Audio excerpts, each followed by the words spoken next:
I found her.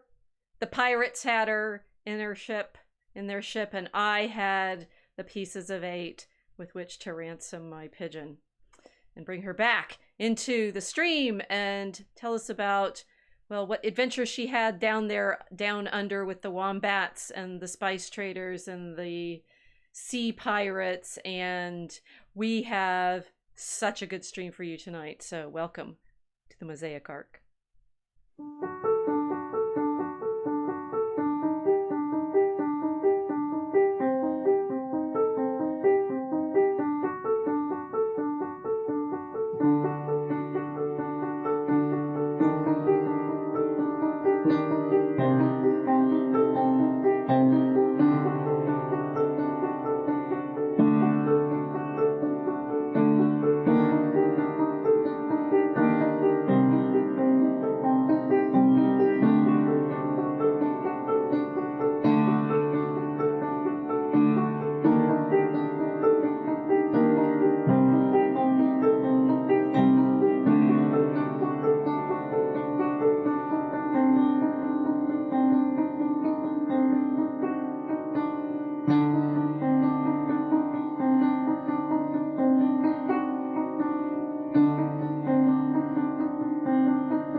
Here she is! Here she is! I found her. Are you okay? How did you escape? How did you escape from pirates? I went into I had to disguise myself as one of them. All right. Yes, look at that. And then I snuck off the bridge. I think, I was thinking I can't wear it. I have with the headphones. I have on. a Renaissance fair hat that's so big I think it would fill my frame. Right, it's got the feather and everything. One day we'll have to do one in full costume, right? And maybe I'll get my fiddle or something if I can learn to play He's a Pirate better than I used to be able to. Which is in that Rob Landis video that has him playing a different. I'm not even. I think I was an amateur before. Now I just sound like a noob again. maybe if I use the right eyeliner, right? Oh yeah, it's all about the eye makeup. It's all about that's what we were going to call this one. Remember, it was going to be why Jack Sparrow wears eye makeup. Yes, that's right. I got distracted and kidnapped. And then and I had to find you with tarot cards and see. Yep. So I realized that there was some discussion last week in the unauthorized chat about what kind of symbolism I was wearing in my jewelry, right? So I thought in honor of pirates, I'd like a real jeweled cross, right? So we'll get there with the Spanish, yes. Yes. my Spanish. Oh yes, we will. My Spanish desire. If only I'd learned all the languages that people were speaking around me when I was growing up, I could habla español. It's tricky sometimes. If you're extremely cosmopolitan, the language starts to get a bit strange. Till something like English emerges. We keep promising to do. We should do a how to speak like a pirate. Well, I think I am. Right. Since in fact the great pirate language is indeed English. Mm-hmm. We are desperately trying to avoid talking about what absolutely everybody else is talking about right now. That ye olde ye of ye arc and ye story, and he said something. Ye in fact said something about speaking English as what exactly is he speaking. It's like one day we're gonna get that young man, or he's older than you but younger than me, into this Chicago stream, and we can talk rhymes and language and pirate voice. I think we should do that. We promise to try. That would be fun. We promise to try. Anybody watching knows how to help us get him. You know where to write me. Yeah. Because he likes wearing weird things. It takes a very confident man to wear galoshes around as casual wear. I think they're supposed to be dress wear, aren't they? Which is it? Piers Morgan seemed to be impressed. Yeah, which is just, I mean, come on. Can you see Piers Morgan walking around in a tailored suit and galoshes? It's not gonna happen. No, you need to be a pirate to pull that kind of fashion off. You have Absolutely. to be a pirate. Yeah. So I just thought, you know what, this is very Vivienne Westwood. It's going to integrate well into the rest of the wardrobe. So I'm just going to embrace it now. My Anglophilia, my pirate Anglophilia has finally arrived, Doc, this week. That you're enjoying it. So the thing is, Yeah. I say, and I think, did you say that you didn't like speaking English? I love speaking English. I think it's a magnificent language, and it bears the stamp of every conqueror that's taken over England since. Right? And without the let's recite it. When did the English last have an English king? I mean, they don't have an English one now. König Karl, whatever. How would you say King Charles in German? Well, not Charlemagne, but that's why he's called Charles, of course, because all kings in Europe are eventually descended from Charlemagne, who's king of the Franks. Yeah, so there's that. Mm-hmm. Yeah. Now, go ahead, Carlos. Der Grosse. On reflection, I now realize why I don't like speaking English. Okay. It's not the language per se, it's the phonemes. So Australian English is very homogenized, and it's been bleached, I think, even more than English itself. I watched this video on the emergence of the Australian dialect, and basically it's Southeast English dialects, and what happened when all of those people arrived in Australia. You should sound like Milo. Why don't you sound like Milo? Oh, because we're not that posh. Everyone was so incapable of understanding each other, even in their little tiny dialect of English, that the Aussies just decided to change the way they sounded so everyone would understand them. And so we ended up with this very strange kind of safe English. This is the English that you speak if you need to speak to everybody else in England without an accent. And then it created this one. And now no one can do it because it's become its own thing. But that's the whole point. Phonemes. That's the whole point. That's why English is the pirate language. And it's not Old English. We have no inflections. The only word I can say in Old English is "quet," which is the beginning of Beowulf. What is that? It's the beginning of Beowulf, and nobody knows what it means. Oh. Because it could mean listen. It could mean, ha. Right? It's kind of like, hear me or something. But I've seen one scholar say it means and, right? So it's, it's we're not even sure what, whatever language theoretically my ancestors, some of whom were English, would have been speaking. It wouldn't have sounded like this. And the English have been conquered and conquered and conquered and conquered and conquered. I hear now they have, a Hindu prime minister and a Muslim mayor of London. Mm-hmm. Who probably sound like Milo.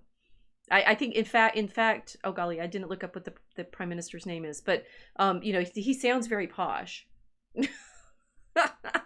Yes, definitely not the convict dialect. Proper imperial British, which is of course what the Americans don't speak because we're, pirate people of various layers, right? So because you do have a lot of really interesting ancestors, don't you, on your English side? Well, I have here in my hand a genealogy, right? And I was studying it once. Let's see, we have to go back 14 generations. It was my grandfather's genealogy. So it has to start with General Lee William Fulton, born in Alexander, Illinois. Died in Los Alamos, New Mexico, where they make bombs that blow up the desert. His father was Lee William Fulton, who was born in Alexander, Illinois. And his grandfather was Dr. Lee Washington Fulton, who was born in Loudoun County, Virginia, in 1836. So before the Civil War, we were Virginians. And Loudoun County, we've talked about, I think we mentioned, it's like they have school board events there that become quite heated and interesting. And Loudoun County is like, it's the edge of the Appalachian people, right? The Fultons, we'll actually find out the Fulton name they came from Ulster, right? So they come from Ireland. Let's see, that's generation number 3. We'll stick with the Fultons. Generation number 4, William Fulton, born in Loudoun County in 1807. Generation number 5, Robert Fulton, born in Loudoun County. Okay, we're still in Loudoun County. We've got a lot of these. Okay, and then of course the generations get longer, so I have to do more pages. Oh, look at that. We got some Wincups in there. They're Dutch, right? The Wincups, I think they do they come from Gelderland? Charles Campbell. He's one of the Scots that my dad got really excited about. Okay, here we're now on generation number 7. David Fulton, born in Ireland. So that's where those Fultons come in. Let's see. There's a Van de Grift. Wait. Robert. No, okay, so obviously generations fan out.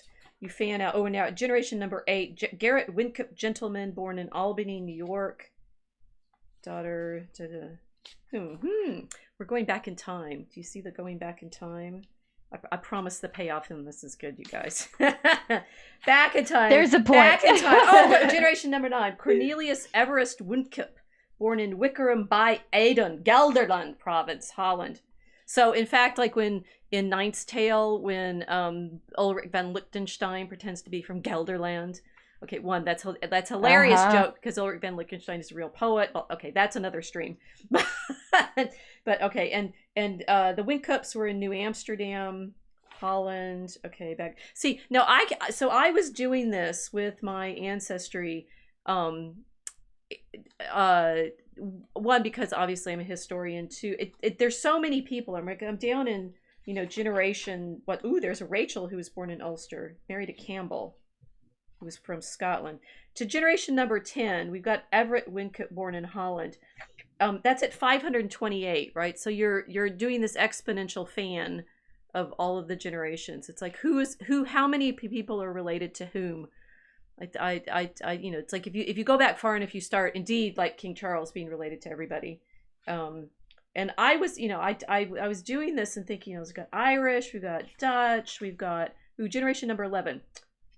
Oh, this one sounds almost interesting. Richard Hawkins, born 1560. Whatever could you mean? Richard Hawkins, born 1561 in Plymouth, Devonshire. Died April 17, 1622 in England. He was the son of John Hawkins and Catherine Gonson. Oh, and now we've gotten really thin on the ground. That's the only generation. That's generation number 11 from my grandfather. He's number 1 in this list. And more about Richard Hawkins' occupation: naval commander. That's interesting.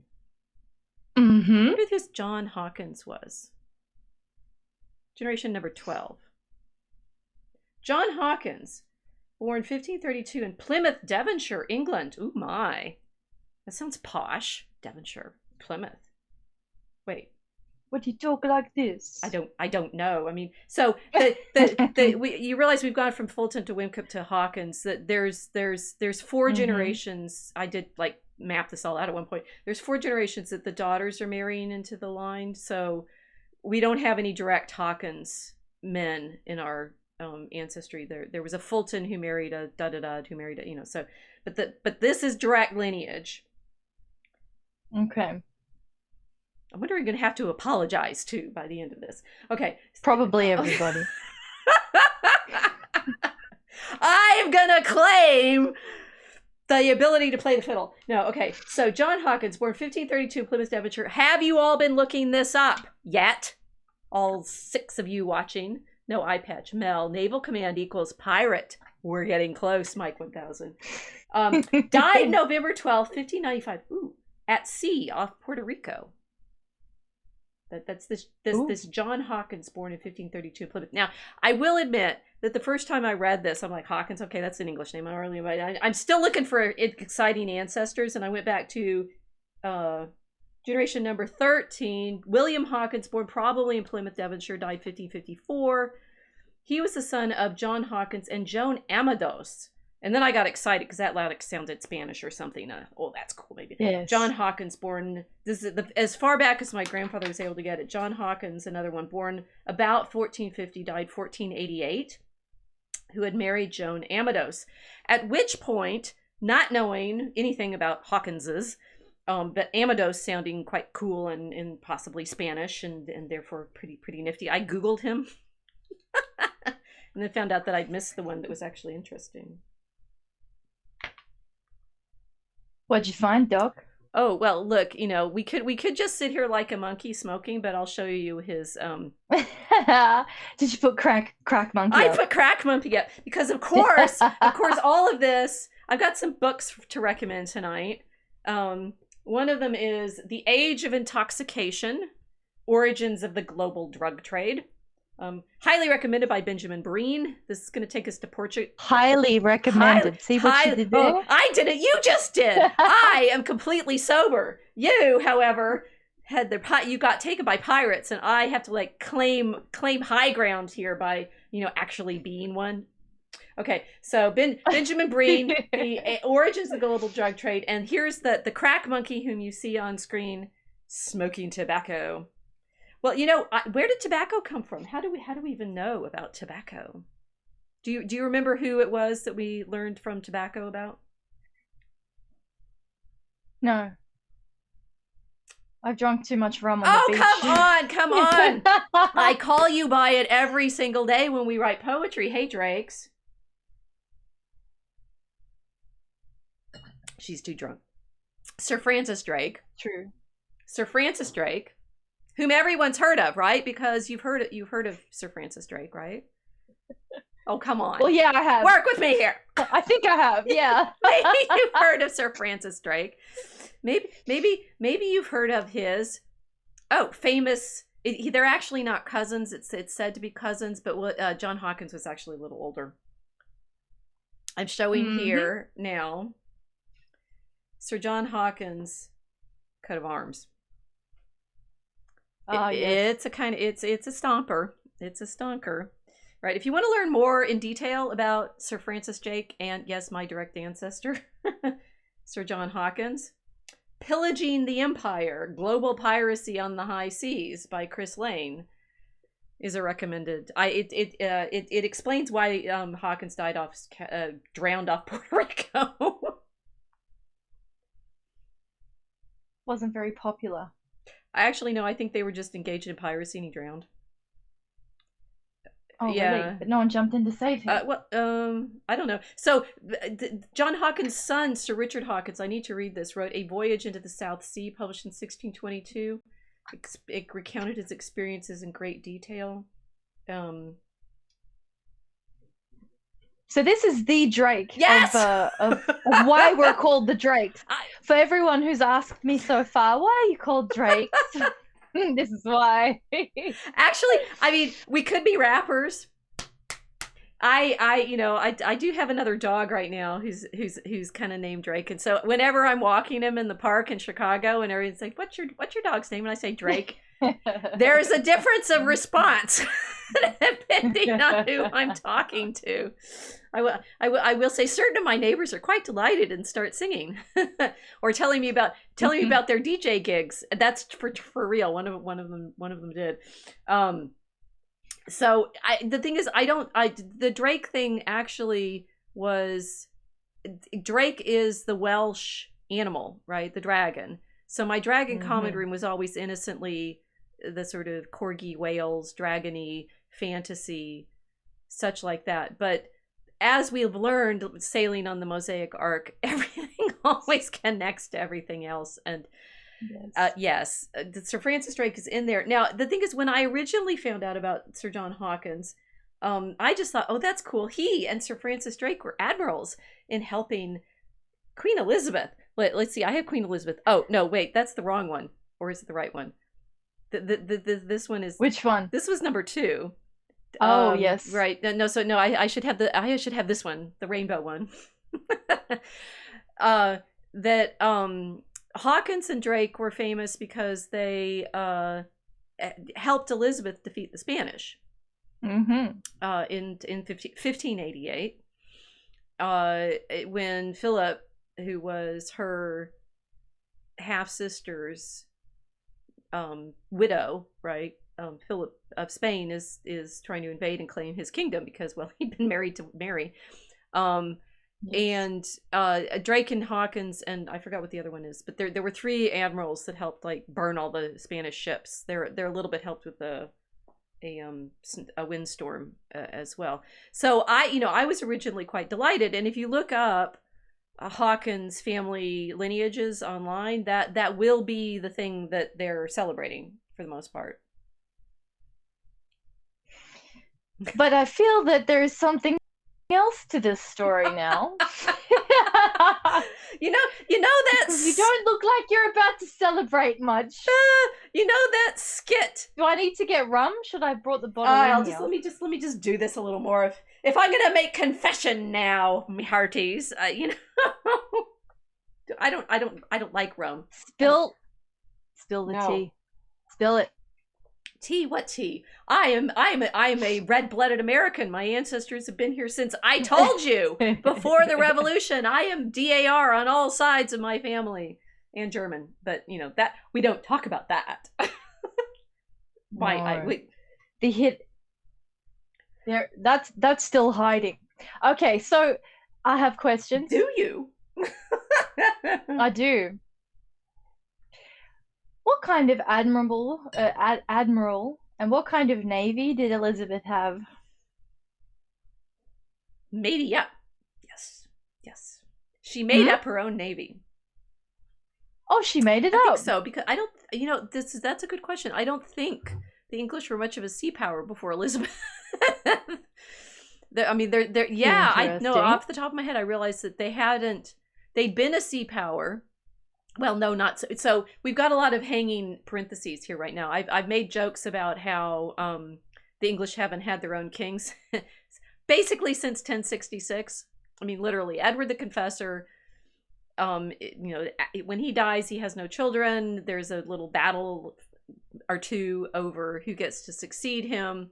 William the Conqueror shows up from Normandy and takes control of the kingdom. The Normans, right? Although, of course, before Edward, part of the reason that the kingdom is so weak is they're weak and rich. They've been fighting off the Danes for centuries, and the foundation of the English Navy was, in the Victorian period, they looked back to King Alfred, who had fortified Wessex, which is like between the part of the country where your people come from and the part of the country where my people come from. It's the middle of the southern bit.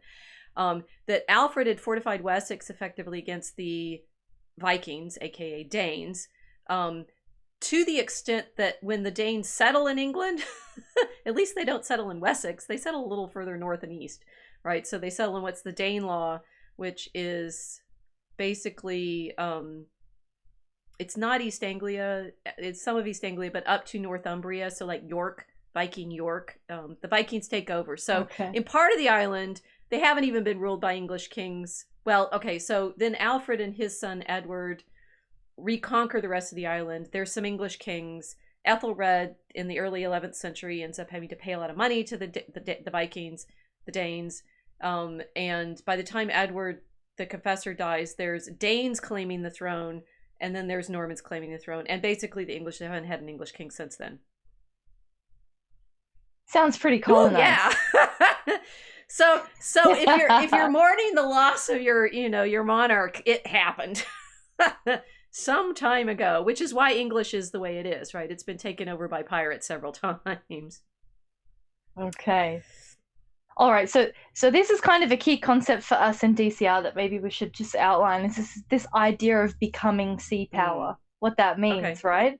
Because you've just described a lot of things happening on the land and a lot of invasions coming in from the north. And then suddenly the Elizabethan era hits, and Elizabeth suddenly has turned her attention towards the seas. Yeah. England builds a navy. And then... Well, that attention. They have a little navy in the Middle Ages when the English, we say English, right? But because after King John loses Normandy and his treasure and has to sign Magna Carta, and therefore the beginning of, you know, conservative law. Mhm. The kings in England are only in England, but they maintain the desire to reconquer the rest of the lands that the Normans had. And so they do themselves try a few times to conquer bits of France, right? Normandy and Aquitaine, because Eleanor of Aquitaine had held that. And in the 100 Years' War, there's layers and layers of that. If we did Joan of Arc when we talked about Galadriel a bit, right? And Joan's in the midst of this English attempt to take over France, but and they do have some successful sea battles in that expedition, but they're not really in the Middle Ages. The great maritime empires are Venice and Genoa in the Mediterranean, and then in the north along the Baltic and the North Sea, the Hansa towns, right? So they're these trading towns, which are, we can talk about the Hansa some other time. But yeah, so England, they have some ships and they do have some successful sea battles in the medieval period. But I realize as we're talking now, it's really with Elizabeth that they start developing an effective presence, effective maritime presence against these other great powers. For example, Spain, who has the fleet that it does because, well, they're trying to find gold in the New World. Yeah. Who's gold? Oh, well, you know, the people who do human sacrifice, right? So it's okay. The Aztec gold. Aztec gold. Who do we know that has Aztec gold in our story? We seem to be getting the pieces here. Okay, so we have, and remember that, okay, the Norman, French, English kings aren't really English, they're Normans. By the end of the 15th century, those family lines have been contested a number of times, and the Tudors come in, who are of course Welsh, and therefore Elizabeth is, you know, the Tudor families are Welsh technically. And therefore they get very interested in the King Arthur stories, which is why Elizabeth gets to dress up as Fairy Queen and Arthurian legends and so forth. And therefore also why the dragon imagery becomes so prominent in that period. Drakes and dragons. And I don't know how Sir Francis Drake got his name. I realize I should have looked that up. But the dragon imagery is very, very powerful in Elizabeth's own court mythology. Because of the sort of Merlin, Geoffrey of Monmouth. So dragons are in there. We got dragons in there. We got sea power coming in there. And then we got this family serving Her Majesty shipwise and helping her do things like defeat the Spanish, who are rich on Aztec gold at the time. Yeah. Did they ask nicely for the Aztec gold? This is the English, that is. How did Elizabeth's navy procure all of that Spanish Aztec gold? Let's see. Maybe it's in this book. I got some. I wore my bling, by the way. Did you wear I've been reading. Ooh. Yeah, I did. Ooh, look at this. Elizabethan privateers. Affairs between Spain and England took a rather sudden turn for the worse in 1585, and Drake was at the forefront of the aggression.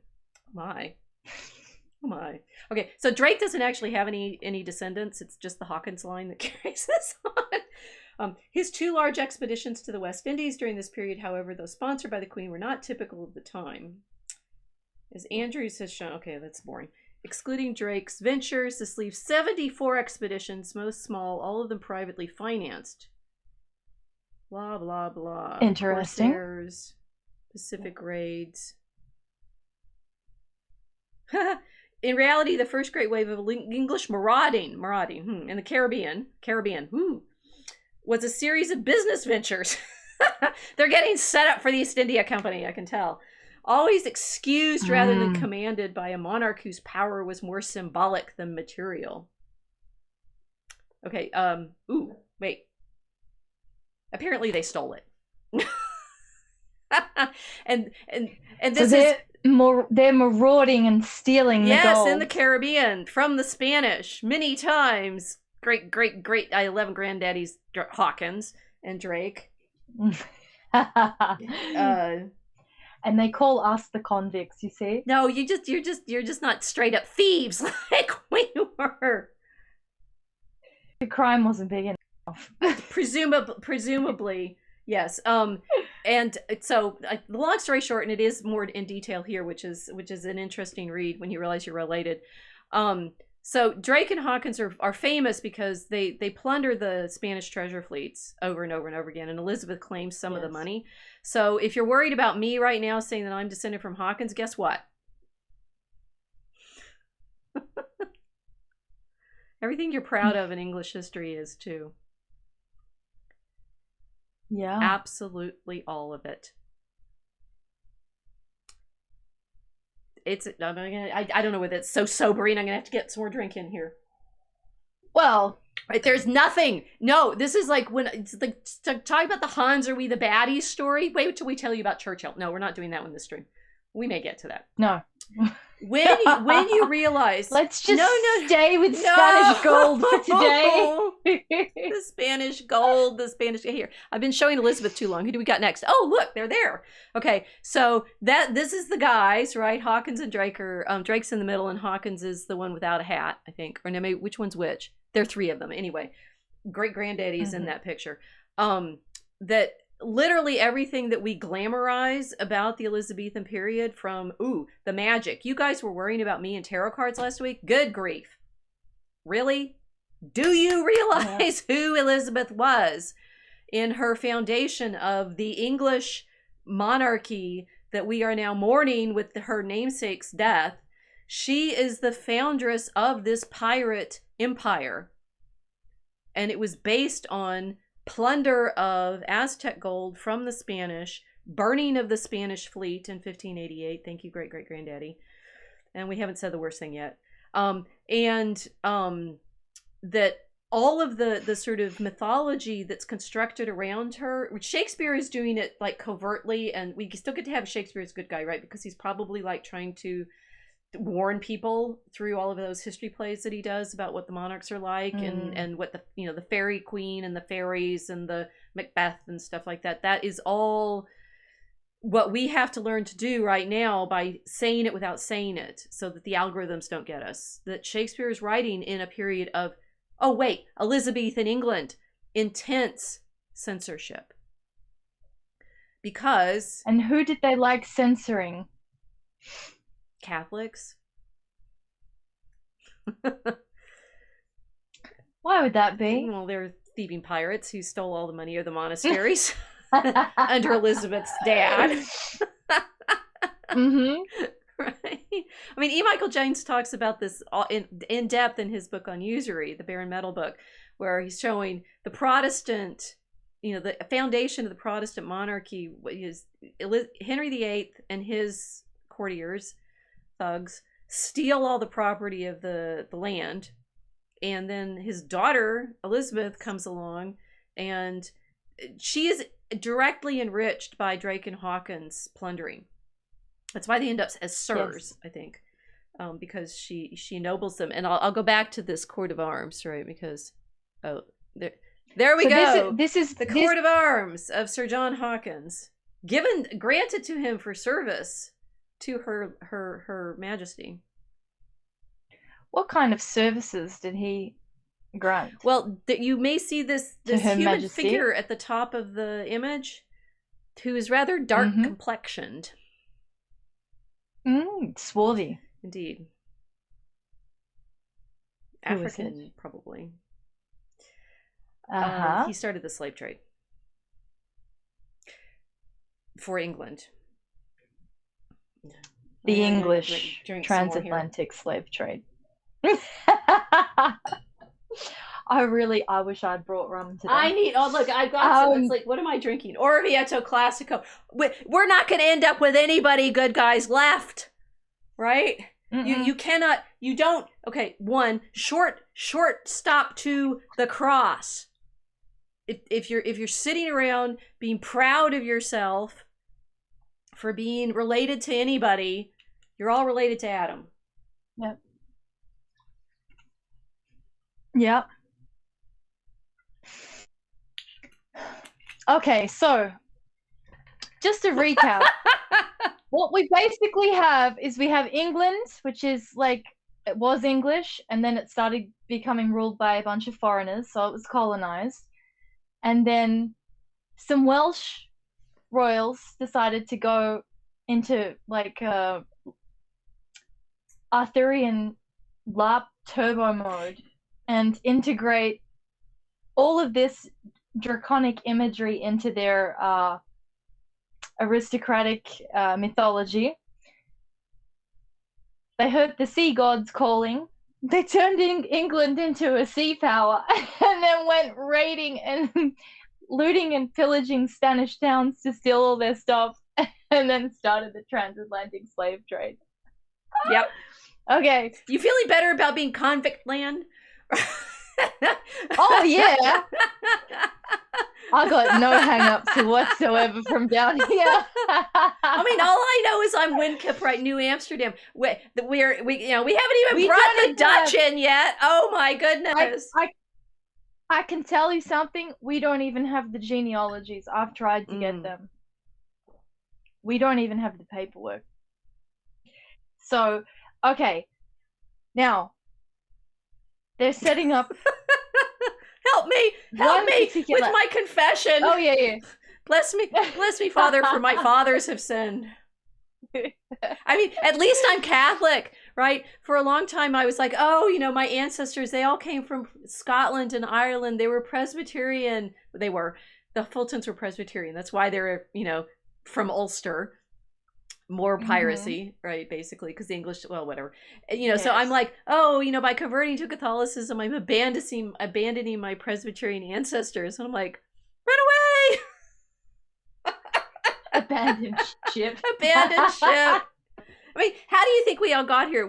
You and I have talked about this before, but we're doing it really hardcore today, right? That the United States is a maritime empire. We have this weird, interval where we have railroads and interstates and stuff like that, but they're basically rivers. And so we are returning to our maritime roots in, I don't know, pirating back all of what we're basically, the Vikings of the Vikings of the Vikings now. What we're doing in Europe. Yay, NATO. Well, it's Pirate Olympics now. It's Pirate Olympics. Pirate Olympics. Okay, so I have to say this because it's like, they didn't start the African slave trade. There was thank you, fair. Multiple different African slave trades, which I will rant about on another stream. But the English are not responsible for the African slave trade. But what they did do, yes, I don't think that lets us off the hook. But you're right. We should now that we broached this one, we can work further on the rest of the other part of the story. We've got to get the pirates in. Yeah, because we got to get to the Caribbean. Yes. So basically, they arrived in a continent where there was already trading happening.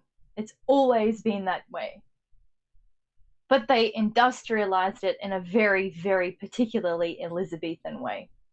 So I think that's something that needs to be said. Well, the Elizabethan isn't industrial yet. It's simply piracy. It's straight. I mean, it's. Oh well, not industrial. Sorry, not industrial in the capital I. They do that in the Caribbean with the sugar plantations, but that's not yet. Yes. Later problem. No, but they're.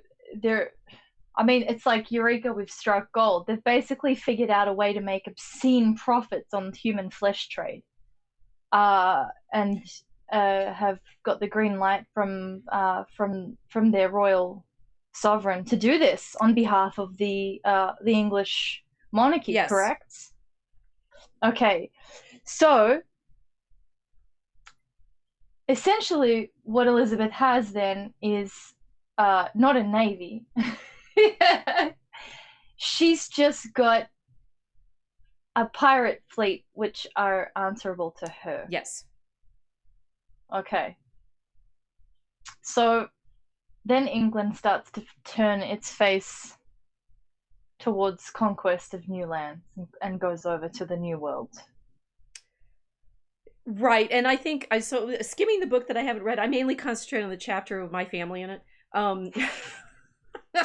I realize I haven't got to the Dutch sea rovers. Well, the general history lesson will have to continue further, because you realize we are in our Draco Alchemicus research trying to unpack all of this, because we realize that the spice trade and the alchemy and the piracy and I mean, to the degree that we are now under big pharma, is all part of this network. And I don't think the Middle Ages gets out innocent out of this, but man, oh man, the early modern period. You think modernity's better? The modernity, the early modern period is the period of these sea empires, this development of these sea empires. And the short version is there's the Elizabethan development in the late 16th century, the Dutch in the 17th century. So my Wynkoop family that goes over to New Amsterdam. New Amsterdam is settled in the midst of all of this expansion. And then the to get to the actual where we are with the pirate movies, which is where we wanted to also take you, to get to how this becomes a part of the mythology of who the United States, well, not even who the United States is, it's like modernity, right? Why this is why does Jack Sparrow wear eye makeup, right? What was it that they were showing us in the pirate movies that we need to keep digging on? And so the backstory of me watching the pirate movies, I went to Disneyland when I was in 1976, 77. That was the one time Disney World. That's the one time I've been there. And we did see the Pirates of the Caribbean exhibit. And I realized Disney World had only been open for a few years, so we must have seen it fairly early. So in whenever it was, 2000, Pirates of the Caribbean came out, I was interested to go see it. It sounded like a fun romp, right? And family outing, and we go to see the Pirates of the Caribbean. And of course, it was delightful. It was so much better than that any of us. Let me get to pirate pictures. I'm passing through frankincense and myrrh. Here we are, our hero Jack Sparrow, right? And it was delightful and hilarious and tricksy, and Johnny Depp was very cute. And since he's basically my age, he got to be cute and someone in my own generation, right? So that's actually great. And then I was also learning defense, right? So I was also delighted with anything swordplay, and I think they had Bob Anderson. It's always got to be Bob Anderson doing the fencing scenes, and I do think he choreographed some of them for them.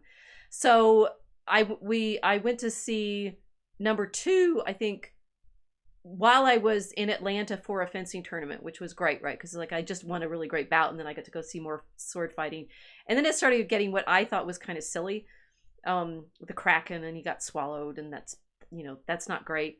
And then in number 3, I felt like it had literally just gone over the edge of the world, which is of course when they do go over the edge of the like you are, right? There you are in the future. It's like your ship you need to rock the ship so it flips over, right?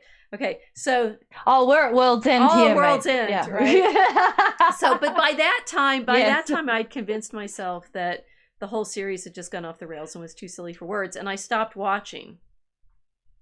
Fast forward, as they say, to this summer, and Johnny Depp's civil case. It was a civil case, right? It's like whatever.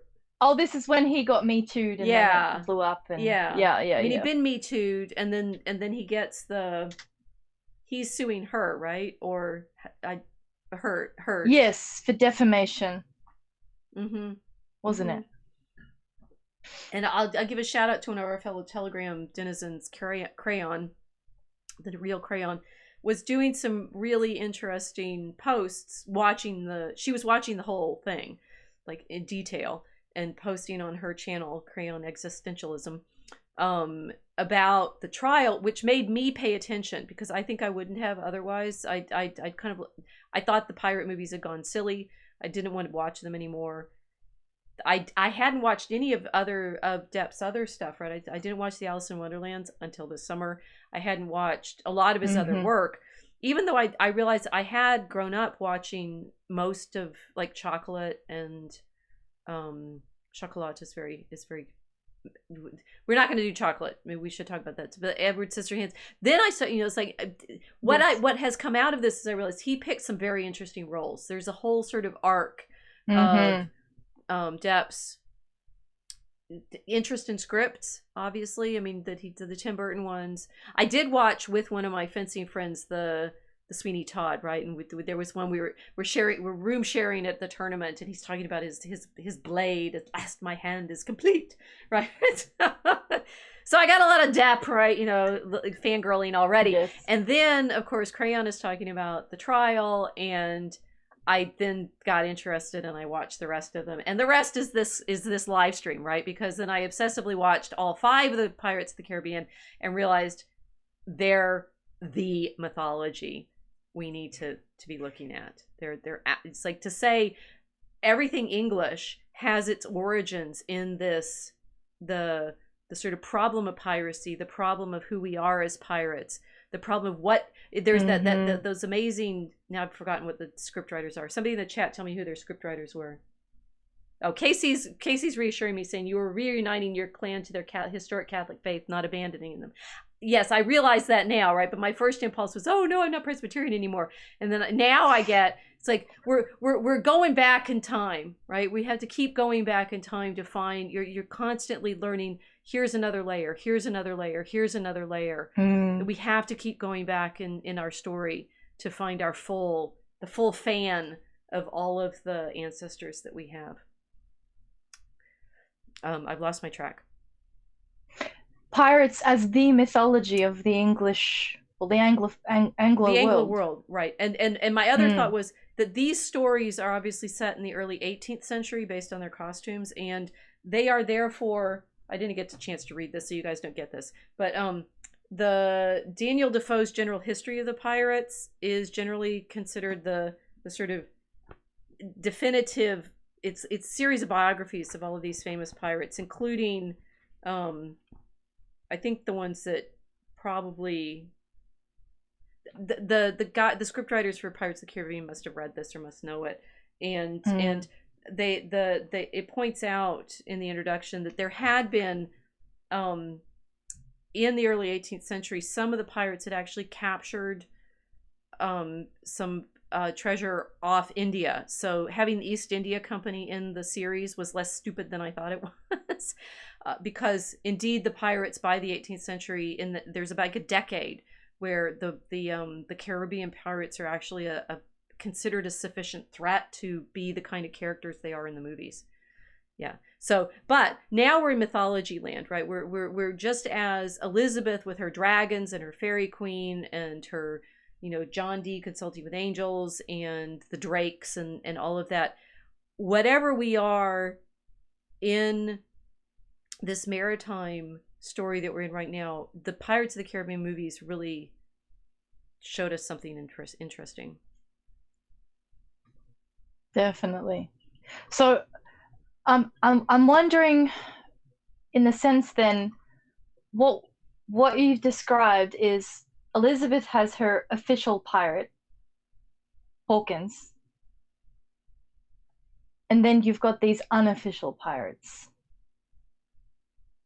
What makes one an authorized pirate, if there is such a thing, versus an unauthorized pirate? See, in the way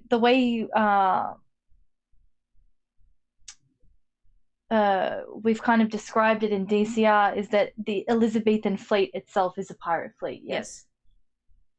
It is. So this is they're authorized technically piracy. Privateers, right? They go plunder stuff, and then Elizabeth claims they kind of rebranded themselves as privateers instead Elizabeth of pirates. Claims. Whereas by the early 18th century, the official fleet has developed, and there's layers there of what the Dutch did in the 17th century. And I mean, the reason that there is such a thing as New Amsterdam is that the Dutch are expanding their empire, their spice trade empire.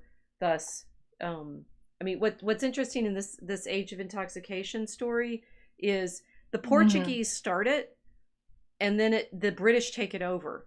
So that the British become the great drug dealers of modernity between tea and, I mean, in the 19th century, the opium that they force on China.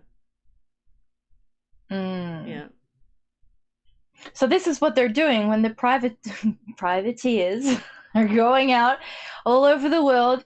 So they're stealing gold, they're ransacking Spanish towns, they're claiming new ports, or they're constructing ports. Because obviously, if you have a navy, you need somewhere to dock your ships, and ports are the place where the merchants get their goods onto a ship. So it's all about trading and buying and selling. And so the majority of the goods that are being traded by these fleets are drugs. Well, I mean, you think about what the official trade to the colonies becomes. It's the famous triangle trade of rum, sugar, and slaves. Yep. And the slaves are used to make the sugar. Sugar is used to make the rum. the rum is used to buy more slaves. To make, it's so these great. Yeah, I mean, it's quite sobering, as it were, to realize indeed how much of modernity has been constructed on. So Dr. Jones has shown on usury, but it's also, and I don't think that he's talked about this as much. It's also on this drug trade, which is part of the slave trade. So human trafficking, usury, human trafficking, and drugs. Straight up.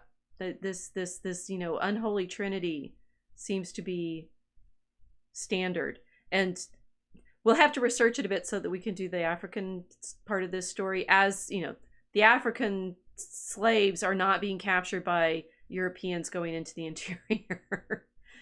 No. Yeah, I can confirm. Yes. I just posted an article that went on Gab that had a picture of a East African slave trader inside the article, just to show everybody as a little bit of a snapshot of that particular trade. But these were not Europeans going into the interior and pulling Bantus out of the Greater Congo region to the coastlines and then out into the oceans. Right.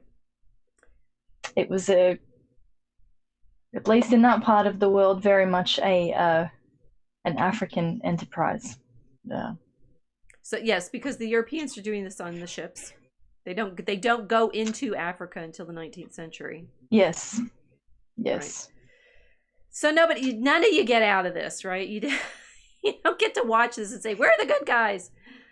I mean, it gets harder and harder indeed. I mean, it's like the layers and layers of story, and this is, the thing that we're trying to show in Draco Alchemicus and why we need Christ is because this is, you get to the level of understanding what our sin is, what evil is, how that only Christ can enter into this enormous mess and draw us out. So if you're wondering, this is we're not what we're not doing is trying to say, the 1619 people, we just did an end run around them, for goodness sake. We'll get there. 1619, that's late. Right? That you don't get to simply beat your chest and be proud of your ancestors as the good guys. That we don't get that. The more we study history, the more that level of sorrow becomes endemic. Well, I look at it like this, like even in the scriptures, even amongst the Hebrews, Joseph was sold into slavery by who? His own brothers? If we want to play ethnic blame game, whoops. Yep. Who ended up in Egypt because of who? I mean... Well, he's sold into slavery, and then he welcomes them and takes care of his brothers, and then everybody stays there, and they end up slaves. Of course. Right. But, I mean, he didn't end up in that pit just because he tripped in. Right. It was his own people that, his own flesh and blood brothers that kicked him into it and then gave him to Medianite traders or whoever they were that carried him down there into Egypt. So yeah, it's very tempting, I think, for modern people, especially now in woke era, whatever, and with critical race theory, to desperately try and find the boogeyman that's responsible for everything that's happened. But it's kind of impossible, because then if we really want to do that, we do a forensic investigation of our entire civilization. The more we look at it, the more it's there are no good guys. Right. there are no bad guys. There are very, very complex. Well, there kind of are bad guys. It's called humanity. Well, yes. That there are. I mean, everyone's sinners. They're it's like it's sinners and sinners and sinners, and so we recognize the saints as the exceptions. These extraordinary, unusual people who are able to somehow come out of this muck that is our greed and ambition. And I have questions, because I know some people will say, "Oh, you're only focusing on the African slavery." In terms of the privateers and the men that worked on those fleets for Elizabeth, were they necessarily all volunteering to do this, or would there have been some hard bargaining involved? I mean, it's all folk music, right? It's like all Irish folk music is about being pressed. The British Navy is run on slavery. What does press mean? Grabbed by the recruiters and taken off to the ships. Okay. Yeah. So the press gangs. And I think with Drake and his expeditions, they may have those. I think they may have been able to hire people in and say, come be rich, right? It's always very, very dangerous being in the sea at this point, and certainly dangerous if you're a pirate, because you're trying to steal from the Spanish, who are moderately good at sailing. They get better at it after. I didn't read up to do the actual military stuff, but that when the British Navy is the Royal Navy, Britannia rules the waves, particularly in the 18th century. I mean, that's one of the things that the Americans were upset about was the whether or not they get pressed. Yeah, so people didn't tend to just volunteer to be on a ship. So there's even the slavery aspect involved in running the mercantile maritime machinery. Yeah.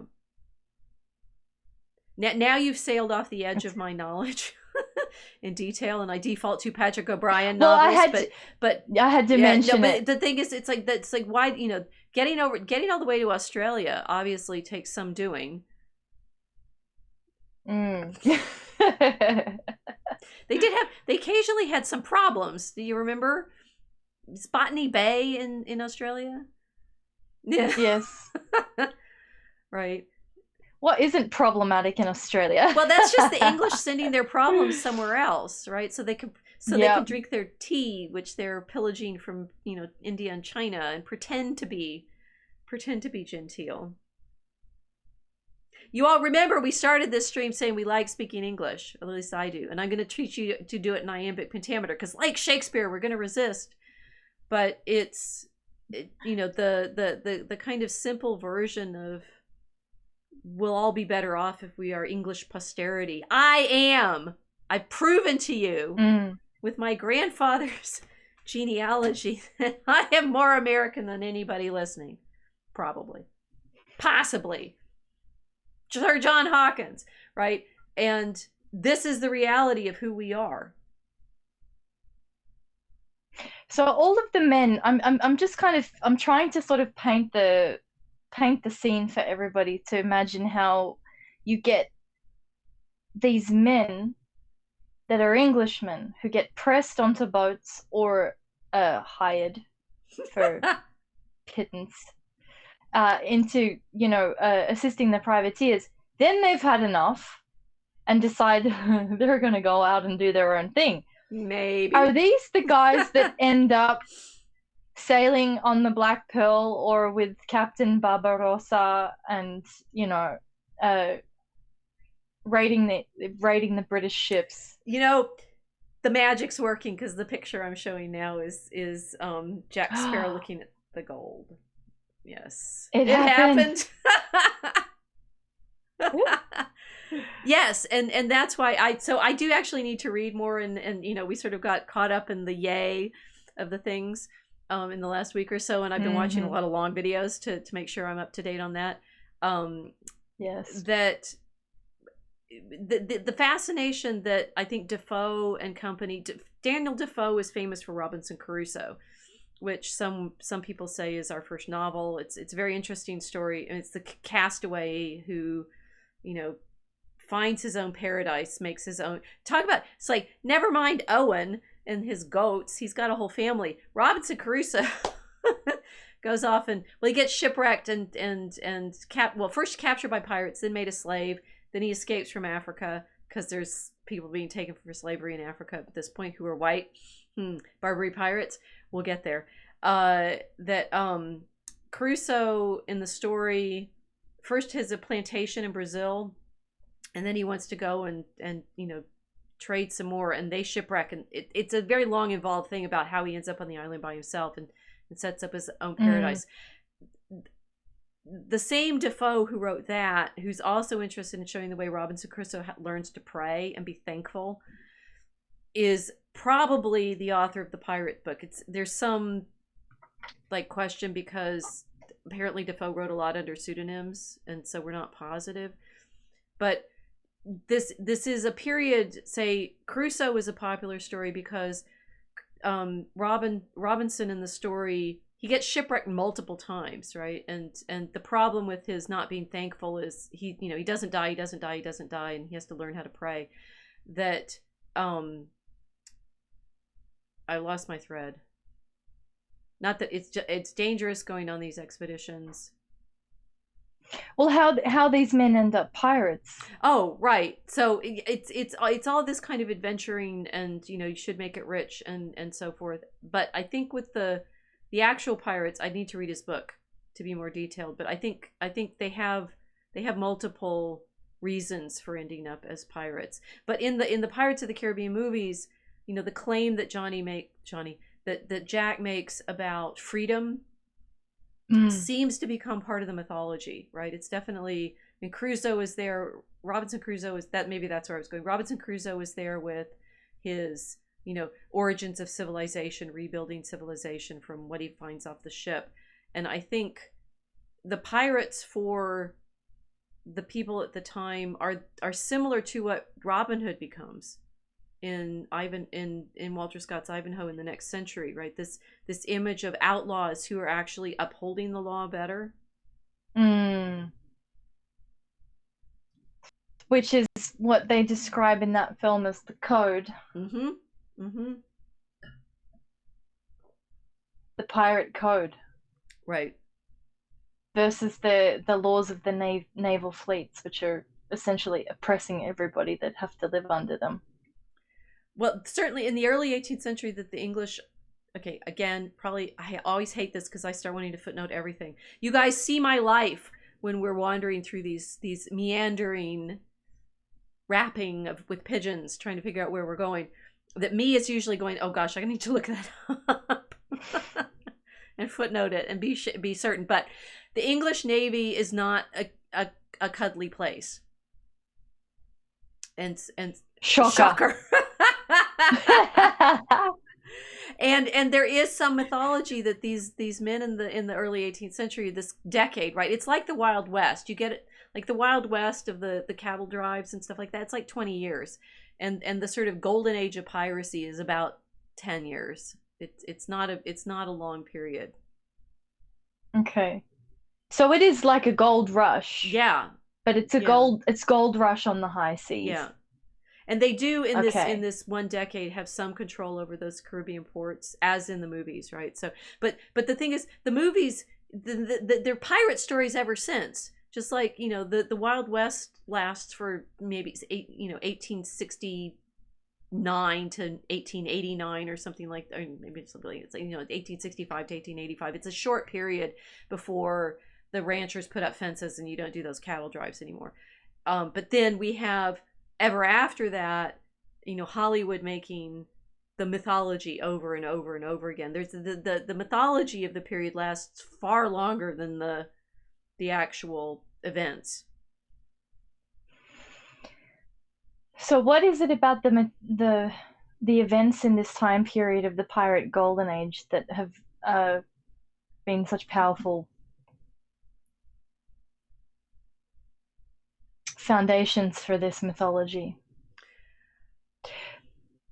Well, you tell me what you see in the stories, in the movies.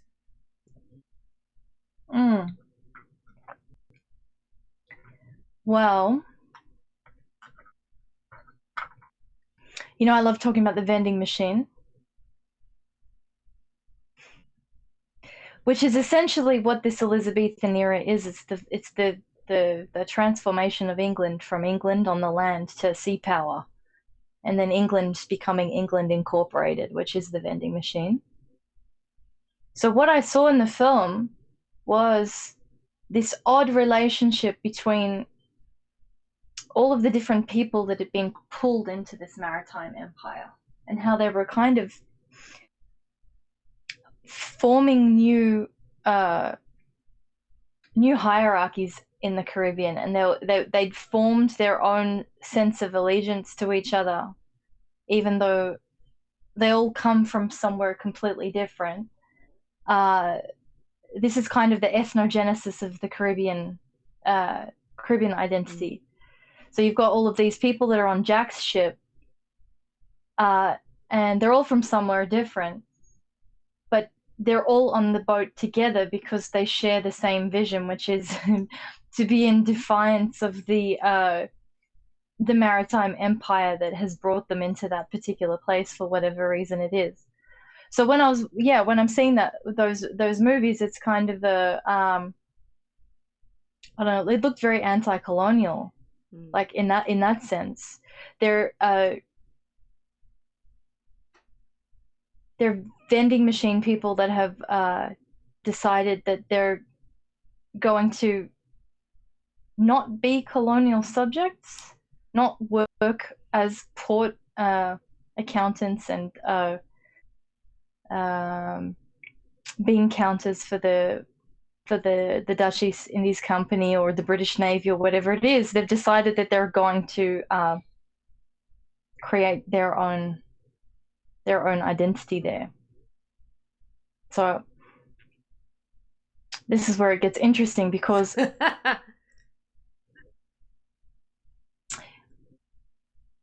all of those people down there in the Caribbean start to look very different to the people that are in charge of the maritime machinery.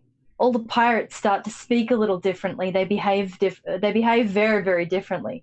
Like, different social mores in that pirate code. I'm just trying to think of a few examples there. One of the most striking one would probably be the free fraternization between all of the different ethnicities that are there, without any reference to the differences of their ethnicity. Well, they have to speak English because this is the Pigeon. Yep. They can all speak, and I think you've been gesturing towards, and maybe want to say more about the slaves, the mixture of slaves. I mean, we have yes. The actual, just the impressed sailors of the Navy, the British Navy, who are effectively slaves, although technically it's like they get paid or whatever, but they don't. And so there's the actual, like, the indentured servitude of the Irish, which I think you've read more about than yes. I have. And then the blacks who are in the Caribbean working on the sugar plantations. What all of this does is make me more curious about details that I don't know in the region, right? It's like we had a job talk. We had job talks a few years ago, I think right in 2020, for a new position we have in my department in the Atlantic slave trade in the Caribbean and things like that. And it's like, it's so, just as I can do the details from Albion Seed on the regions in the English settlement, the complexities of, you know, where the slaves go, you know, the difference between Colombia and Brazil and the Caribbean, and it's all so much more complicated. And of course, all the cartoon version of everything that we get in the political sphere of black and white, blah, right? It's way more complicated. It's very boring. Very boring. Very, very boring. And the mixtures of cultures and ethnicities that, I mean, it's like, say, American culture is fiddle and banjo.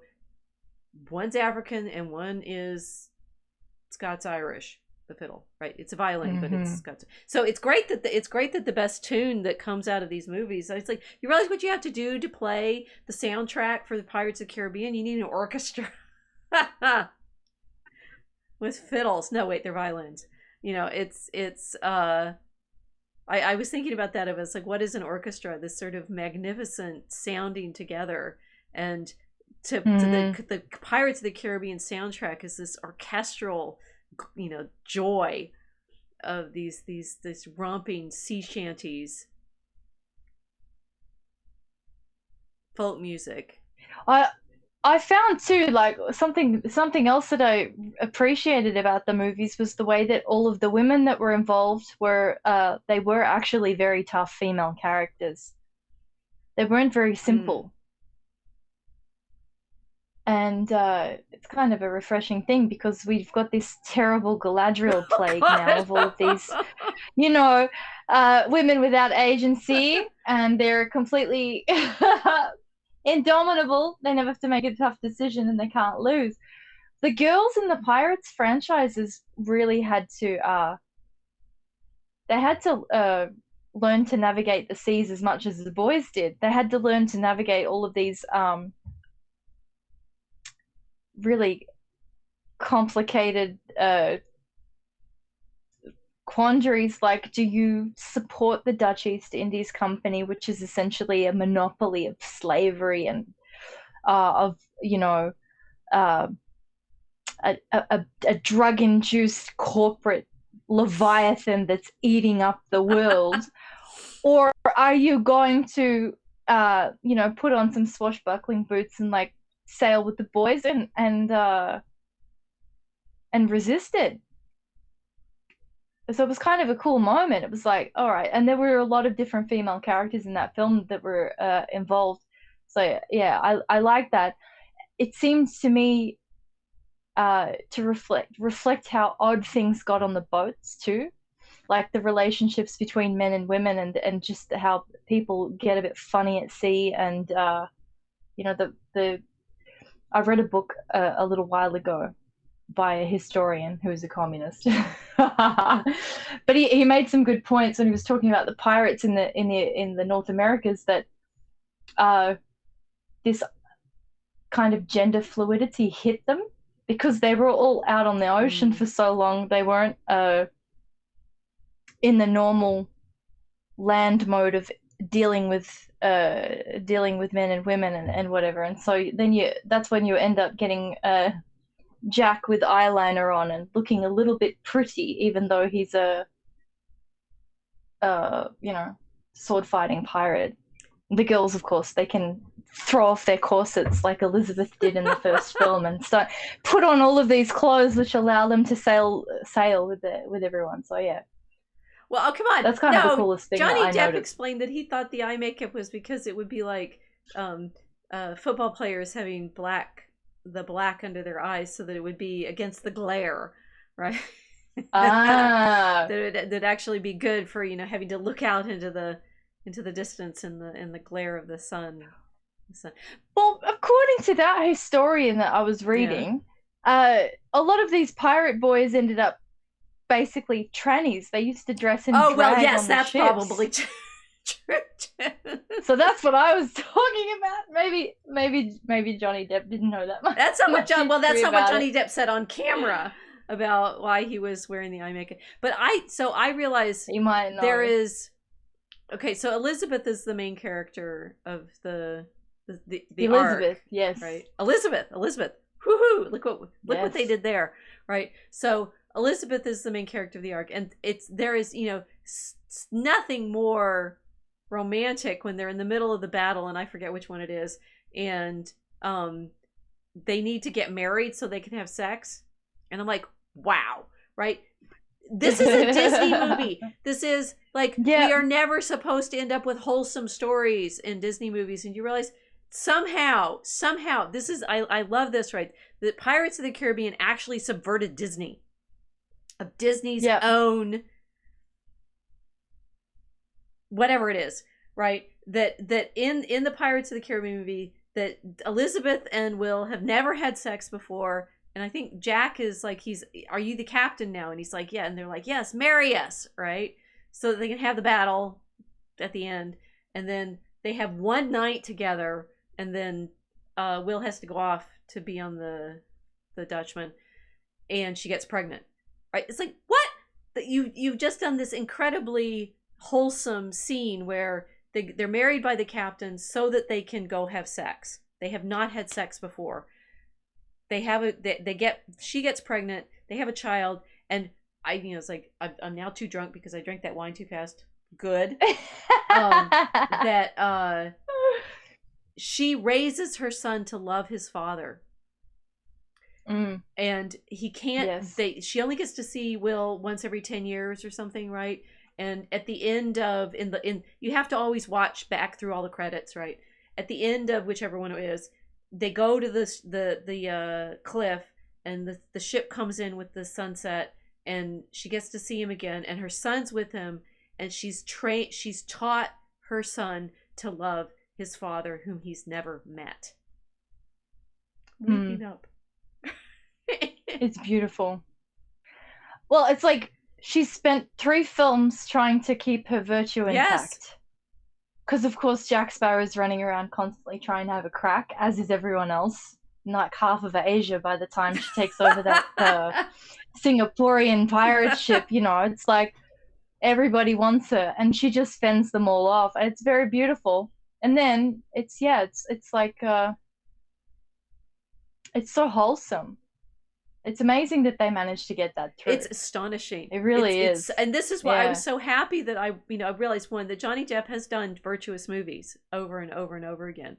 I mean, we're gonna have to do a whole episode on Alice in Wonderland. Depp films. Depp films. We could do definitely Depp films. Yeah. But Alice in Wonderland and his Depp films, and Lewis Carroll, because I've been given a book that I'm supposed to review on Lewis Carroll and his Christianity.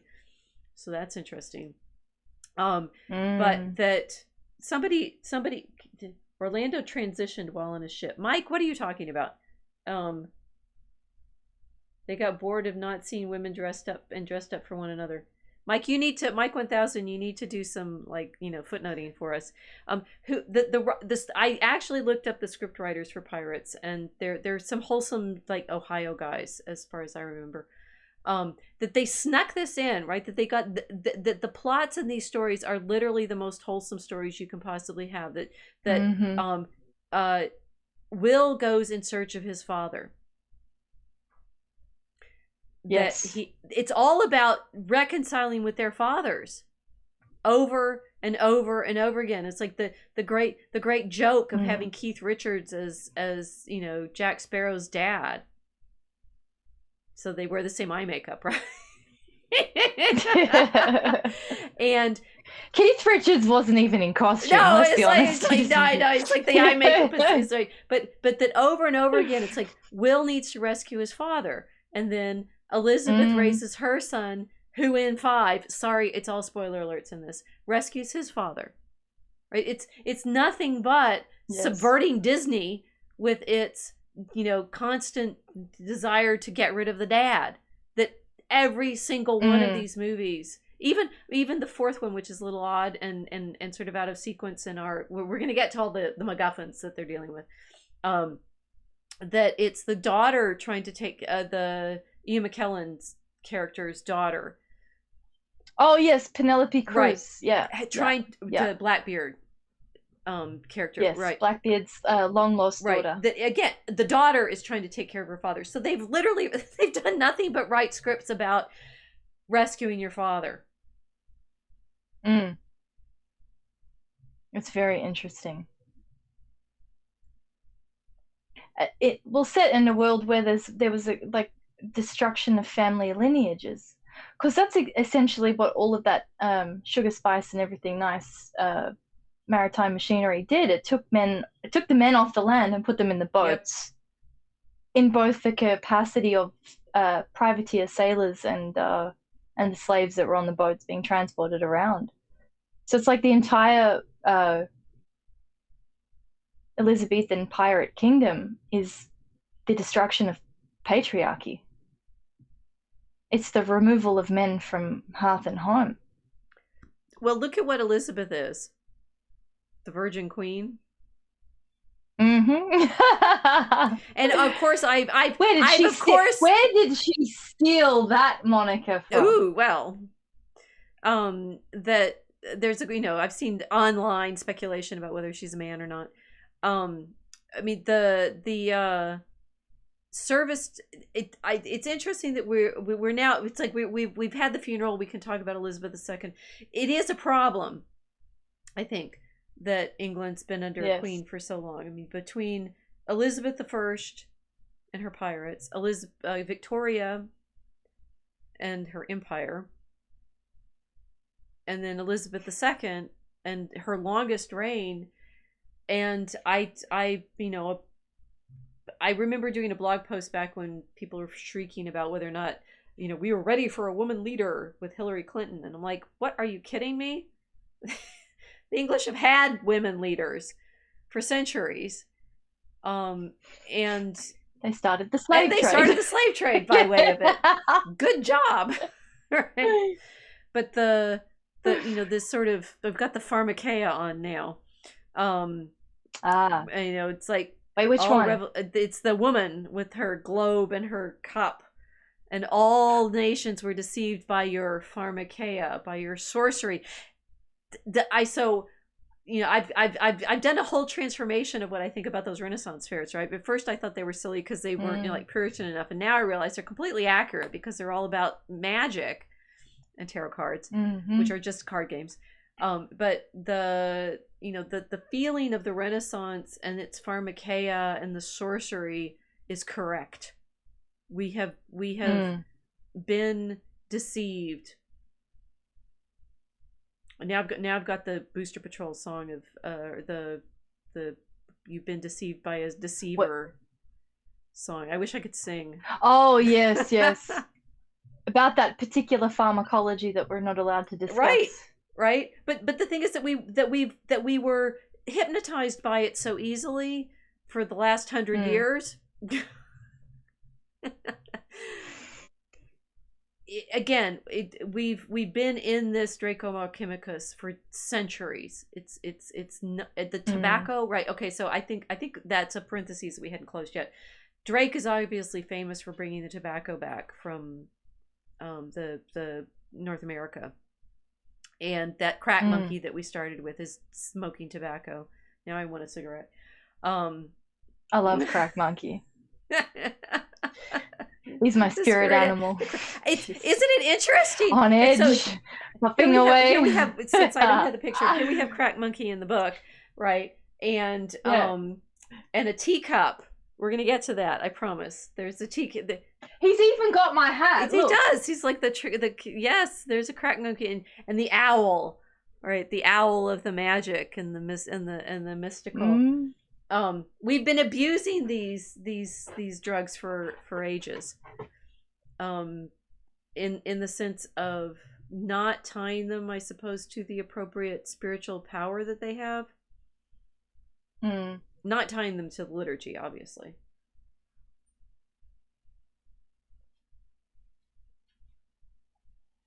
Well, I remember we were reading about this particular thing, the transportation problem. Why these empires decided to trade certain pharmaceuticals over others, or not even pharmaceuticals, but spices, pre-refined plants and other resins and things. So what they're aiming for, at least what they were aiming for in that Elizabethan, post-Elizabethan maritime period, was that they needed to get things which were easy to monopolize, on things which could be divorced from a ritualistic aspect, or at least that there's. I'm thinking about this guy who actually decided to start talking to me about Amanita muscara mushrooms in Germany for some random reason yesterday. The whole world comes together and feeds the ark. Yes, carry on. It really does. I just walk into a room and suddenly someone's talking to me about German trips, and yes, of course, why not?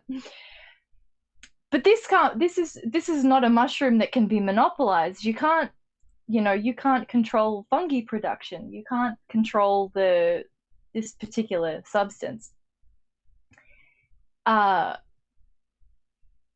Things like tobacco, on the other hand, you can, or cacao, or coffee, or other things that were mass produced. Well, but the thing is, I think so. This is I had planned to go here, but we've got the Pharmakeia goddess up, right? So we'll talk about her. Okay. That it's actually difficult to mass produce most of these things, and most of them are denatured by the time they are mass produced. So we're getting terrible stuff. Yes, right. So I got to go for a variety of reasons, many of them delightful, one of them to be avoiding taking the vaccine and therefore having to test on campus, therefore getting, by way of a benefactor who showed up walking past me while I was doing my prayers, a ticket to the St. John Cantius Canon's benefit dinner. It all connects. You guys know this by now. It all connects. And at the dinner I got to sit with, this was a few weeks ago, Father Joshua, who, if you all watch the video that I just reposted today from Jonathan Pajot, introduces Jonathan. Father Joshua is great. I got to sit with Father Joshua and a Knight of St. Gregory and the Bishop of Springfield and the founders of the Acton Institute and the alderman where St. John Cantius is and his wife, and a fellow author who's written a book on saints, and a cigar roller. Fantastic. Like, for real, a cigar roller. He does Cuban cigars, like, it's like luxury. This is a luxury dinner because it's a fundraising for the canons, and I'm there on a gift, right? And Senor Ortiz, right, lovely young man, is telling, he does cigar rolling. So the thing is, I think it sounds like a character out of Cluedo. He's real. All of these people were real. I end up, teasing the guy whose brother was an actor in The Sopranos, for goodness sake. Fantastic. About, stuff. But that I think with our Pharmakeia, we don't, I would say, this is going to flip over, we don't respect them. We don't respect the substances. We don't respect the drugs. We vending machine them into these debilitating highs, right? Mm-hmm. Instead of understanding their power. And I zoomed through to get to the pirates. Maybe the pictures of the gifts of the Magi. Maybe I'll go back to those now. Oh, beautiful. I have to do this by slideshow, so we go like, here we are. Here we are with the gifts of the Magi, which is myrrh, frankincense, and gold. Gold is an aphrodisiac, a Pharmakeia of one sort, right? But frankincense and myrrh, I think we've talked about now I don't remember, because I've been reading a lot about the temple and such. The incense in the temple is a narcotic of some sort, right? It's psychotropic. Maybe psychotropic is better. And myrrh is, of course, what was offered to Christ on the cross. Wine mixed with myrrh because it was a painkiller. analgesic, which he refused. Mm.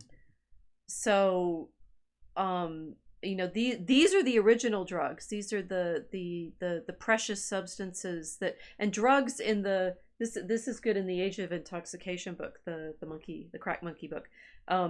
That drugs are in fact originally called, they're basically dry goods, right? They're these things that could travel on the camel caravans across Eurasia along the Silk Roads. So they're precious enough to merit that level of transportation. And of course the reason for the maritime trade in the 16th century of the Europeans is because they want to capture that drug trade. They want to capture those spice routes across the continent, and they're doing it by going around Africa and then around the world. So that's it's the same trade, it's just on the water as opposed to the land. Right. I mean, the drug trade flips from land to sea. It's not just pirates that do the drug trade. They do it by camels too. And they do it across the Sahara. Of the desert. They do it across the Sahara. I mean, they do drugs, gold, ivory, and slaves across the Sahara. Yes. Monsieur West mentioned Mansa Musa. I think, that we need to do Mali next. Oh, yes, he did. My ears pricked up. As I'm glad. We are paying attention to the right things. Yes. Well, okay, we'll go back to the pirates ships. Now. We carry on. Therefore, the gifts that the Magi bring are quite significant. Okay, so we've got the women. Here we get back to the women. I'm showing Jack Sparrow with his women, who are not the wholesome ones. The wenches, no, the terrible wenches that were definitely prostitutes. Let's see what we have next. Oh, we have Pharmakeia. We were there. Well, that's the other.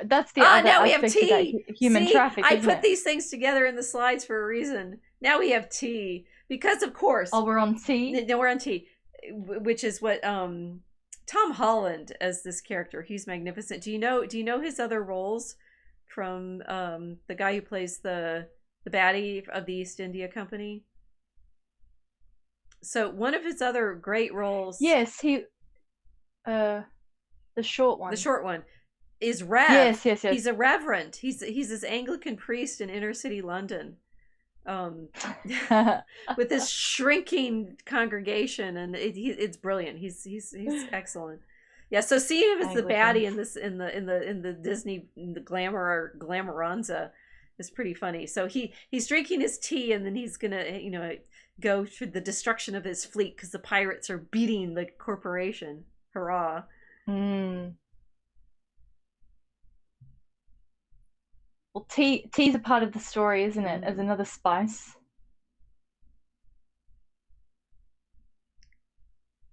I'm thinking of the next major theme here of tea and having a tea party. Which that meant for your country. Dragon Common Room. We write our poems at tea time.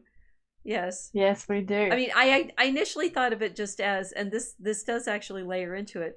A common room is what the Oxbridge colleges have, right? My college, Gonville and Keys, where I spent the first 2 years of my graduate training, we had a common room, and so when I set up the chat, it was the Dragon Common Room because it's the place where we go to have cultured conversation. And now that we in our private dragon chat, which you guys don't get to join, that we have tea time to write our stanzas, but it's we're inviting the muse. Oh, okay, so I'm gonna just keep saying yay, and we'll see. We'll hope that YouTube doesn't notice. When he had that line, I think I don't remember which of the interviews he was doing. It was like he wants to give girls a lot of money, and so would it amuse you to muse me, or something like that? And and he's saying, he was like, oh look, that he's talking about giving houses and stuff to the women that he's interested in and asking them to be his muse. And I'm like, ooh, we have to find out some way to get him to talk to us. That would be great. right? I have dreams. But that he's working at, That would be cool. He's working at this resonance level of how all of these stories keep coming together and layering, and the word, if it amuse you to amuse me, I can't remember how he said it, but to be the muse for the poetry. So yes, it's all happening. Your boy needs to come to Chicago and talk to your professor. Yea, though I walk through the valley of the shadow of death. Indeed. Well, I'm thinking too, it's like he wants women as muses, but that's kind of making women into drugs. Possibly, yeah. Because that's the other thing, is that people have used these spices as muses, sources of inspiration for creative works. Oh, well, straight up, whatever, the Confessions of the Opium Eater, which I have not read. I realize I need to read that. But so our the primary Coleridge image. Yes. Yeah, okay. In Xanadu de Kubla Khan, a stately pleasure dome decree, where Alf the sacred river ran down to the sunless sea. And then I can't do it anymore. But it's famous. But what's interesting about that is Coleridge was supposed to have been reading, when he fell asleep in his opium-induced dream, Purchase His Pilgrimages. And Purchase His Pilgrimages is one of these 17th century, I think, accounts of these travels. Right? So the pirates are part of the English drug dream of the Orient and Africa, and that it's very appropriate that we're speaking English to talk about all this, because English enfolds all of these narcotics, all of these dreams, all of these desires into the fairy world, into fairy. English is under the influence. Mm-hmm. Yeah. So that kind of explains then why I said to you I didn't like it. It's powerful. Look at what it's done. Well, look at what it's done. It's conquered the world. Most people speak English. Even the Portuguese speak English. And we drink port, right? I'm thinking though, like, it's under the influence, but it's a difficult language to influence now. That's kind of the other reason I don't like it. Hey, I'm so high on English. High on English. I'm not going to say it because I'm getting too excited, and I'm going to rap world. And female dog, you're not taking my drug. You see her screeching. She doesn't want to take away her crack. That's my drug. Don't my take ability, away my language, my joy, my words. Yeah, prime addiction. I'm gonna do it. Prime addiction. My iambic pentameter. No, because, this female dog woman was. I know I can't, because then it'll get clipped and it'll be out there forever. Oh yeah, true. I'll just drink some more. Look, here. I have a thought. This is why I don't like it. Let's take it back to pirates for a second. If it's you and the crew on a boat, Black Pearl or the other ones, whatever, right? You and the other pirates, you get to decide however you want. You shape that language. The boat has its own dialect, but the VOC, Dutch East Indies Company, they've got their own dialect. So I think for me, it's like I can hear this insane global tension over what kind of dialect of English we're allowed to speak. Is it actual pirate, or is it like VOC corporate English? Best start believing in biblical prophecies. Because you're in one. I hate corporate English. I hate it. and it's ruining everyone's ability to communicate, and people sound dumb and boring because they can't switch it off. So what do you mean Like, by I had corporate English? friends, Because I think the it's like, sanitized, yes, and that's what, this is why sterile language. This is delightful. I've gotten more like wine version than you're usually getting. I would be free pouring you right now. I ran it. My bottle is empty and my dog is over there, right? So I can't deal with it. That this is what Amazon has done to Tolkien, right? They vending machined him. Oh yeah. Yeah. They bleached him. Yeah. They sterilized Tolkien. And you can feel it too, because I'm not hate watching. I'm like investigative watching. But I saw the whole series. You awful. Didn't. Oh my did. gosh. I watched the whole thing. I had to drink my way through it too. It was really bad. Imagine Days of Our Lives in like Tolkien LARP costumes with $1 billion budget. You don't need any other review on Lord of the Rings of Power. That's it. That's the only review you need. It's so shite. They bleached it. And it's because I think, like, yeah, you're right. They can't speak freely because everybody's worried about being inclusive. It's like people in pirate boats don't care about being inclusive. You're either going to do your job properly or you get thrown overboard. And then it's like, oh, okay, now we can actually talk to each other. This is the other thing I like about DCR. It's very piratey, but we're fighting all the time, exactly like they would have been on pirate boats. Every so often someone walks the plank. Yeah, they do. Just casually stabbing each other whenever we feel grumpy, or but it's not a bleached language. So there's this sense where the corporation needs to be inclusive because the corporation doesn't want to deal with the rum and the spice and the human trafficking and like. Well, but the corporation is the one that's doing all of that. Yeah, but they need to make it look friendly. They're kind of adopting this very odd version of English, which is that it's sort of you've got to take everything offensive out of everybody in that environment in order to function in that environment. Whereas, like, for me, the most amazing parts of at least the Australian English dialect was very offensive. It was people which are convict stock that talk to each other like convicts. Okay, I think we've gone two different directions, and I'm thinking about the biblical prophecies. You're in one now. Okay, take us back there. And the thing is, it's Barbarossa in that image, and yes. It is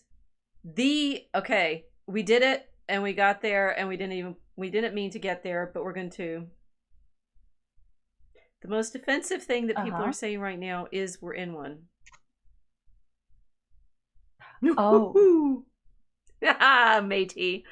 Right. That the problem that we're having is, and this is, it's like I've been reading a lot for a talk I'm giving in Portugal on the temple imagery.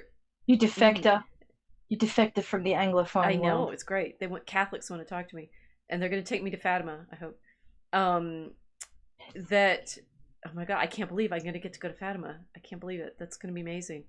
That the Anglo-Saxons, the ones who have not had a voice since the Normans wiped them out, and they did. The thing is, the Normans, when they came in 1066, wiped out the Anglo-Saxon aristocracy. Right? William the Conqueror killed them all. So there are very, very few of the nobility of the English left. All the nobility since then have been Norman. And the in Walter Scott's Ivanhoe, with the Robin Hood and everything, he has a famous conversation between Wamba the swineherd and Wamba the fool and Gert the swineherd, and they're doing the joke about, like, when the animal's alive, it's an English name, and when it's food, it's Norman. So pig and pork, or cow and beef. And you know, the plot of Ivanhoe is the tension between the Saxons who have been conquered by the Normans and the Normans, and Ivanhoe is like able to blend the two. But then the Jews don't fit because Rebecca of York doesn't feel like she, I mean, even though she's like the only one who never puts on a disguise or anything, and okay, it's complicated, but and this is the early 19th century, that England is trying to figure out who it is. And the whole sort of fantasy of English customs is they've been overlaid millions of times. They've been overlaid for a millennium by other people's stories. The Anglo-Saxons were very, very interested in the fulfillment of the temple. Bede in his commentaries has a commentary on the tabernacle and a commentary on the temple. And the oldest full Bible, this is what I'm working on to talk about in Portugal. The oldest full copy of the Jerome's Vulgate translation that we have is the Codex Amiatinus. It's in Florence now, but it was copied in Wearmouth Jarrow in Northumbria in Bede's lifetime, and has a very interesting series of opening images, one of which includes the tabernacle. The place that the Israelites worshipped in the desert. The Mosaic Tabernacle. And in this magnificent degree, I mean, when William Blake in the 19th century is like, you know, and did those feet in ancient times, walk among England's pastures green or whatever it is, he's wondering about whether or not you know, did Jesus come to England? But there's also the Holy Grail legend that's associated with Joseph of Arimathea and such, that the English sent the actual English, right, the Anglo-Saxon English, since their conversion in 597, when Augustine is sent by Gregory the Great to Kent, have been imagining themselves as the Israelites.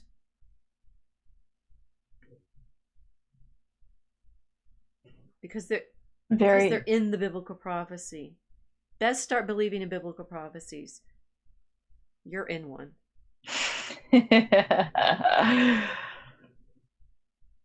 It's beautiful. Because that is the church as the new Israel. Yes. Yeah. So from what you're saying, then the Anglo-Saxons had that imagery very clear in their reading of the scriptures. Absolutely. And in their art and in their imagery. And you and I in our social media have been showing things like the images of the Maya Stas that are both in England and Egypt. Yes. That this, you know, the Coptic understanding of the Ark. And I think, so here we have, the code is more like what you call guidelines than actual rules, which I think we've touched on, right? It's like that they're creating this ship society, and that Jack in the you know, in saying what the ship is, it's freedom. That there is actually, and I think we need to get to the prophecy part, but we'll go through the rules for a second.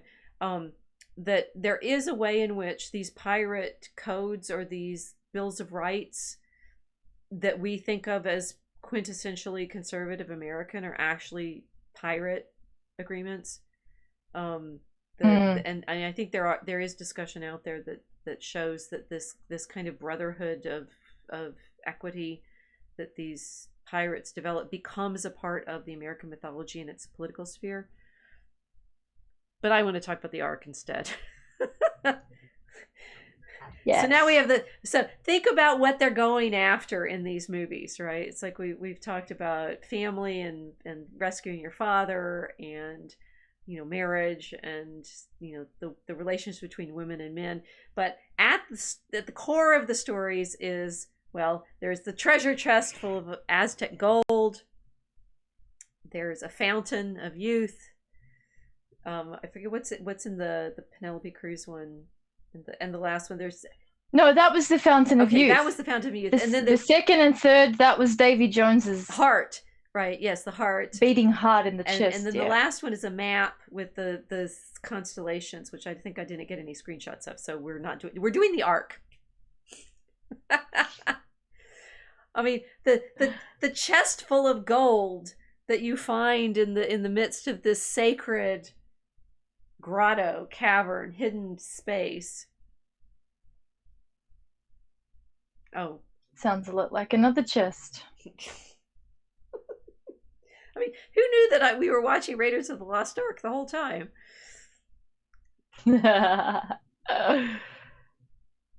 Wait, are the Nazis good pirates or bad pirates? We're not there yet. Bloody Nazis. but certainly well, the power of this image of a gold chest in a place that, oh, guess what, grants life by way of its curse. Well, I mean, Elizabethan world eliminated this because it was like a Catholic purge. Mm-hmm.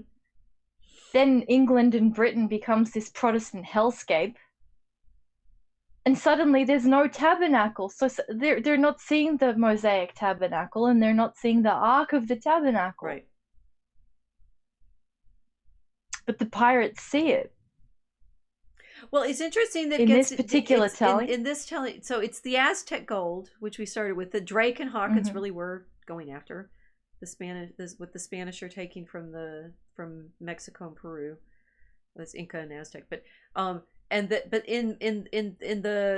the myth of the Pirates of the Caribbean, they need to return all the gold in order to get out of the curse, right? This cursed box full of gold.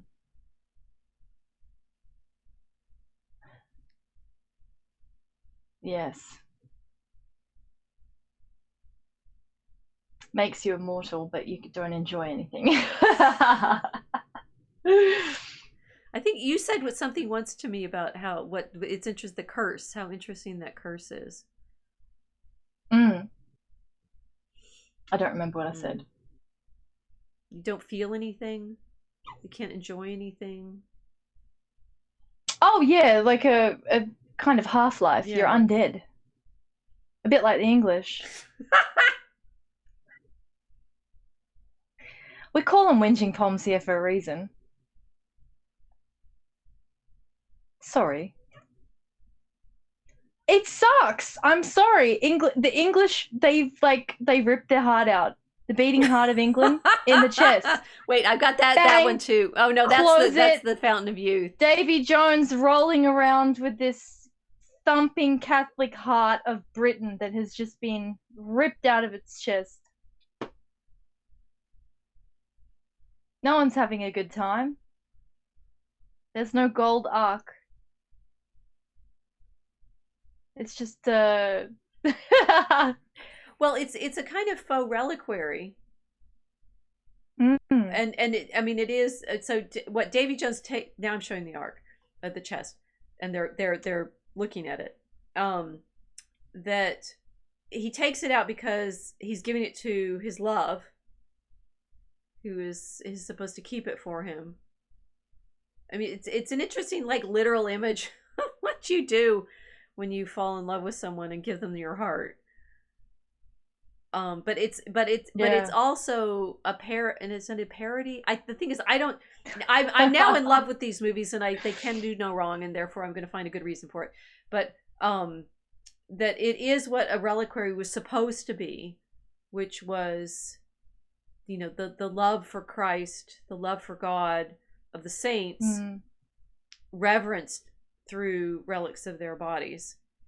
And in the movie now, this relic is, the heart is like thumping and still, and so it's like still alive, but it's not. But that they are seeking. I mean, I don't think the authors of these scripts are Catholic. I didn't get that sense reading their Wikipedia biographies, so I'm not clear. But they seem to the imagery's haunting them. So, like, go back to the Fountain of Youth, right? That it's meant to be Fountain of Youth, and the Spanish, as the meme is going around, come in and destroy it and say, this is evil and diabolical. But it's like, it's because it's the wrong fountain. The other thing I'm finding in all of this early medieval imagery is they're very focused on the baptism, right? The fountain of youth, the fountain of life is the baptismal font, where either you are die and resurrected, as Paul says, or you are reborn, as Nicodemus would say. But one way or another, this fountain of life, this fountain of immortality, it's real. And the Spanish maybe know that this one isn't the one in Florida, right? But the story knows.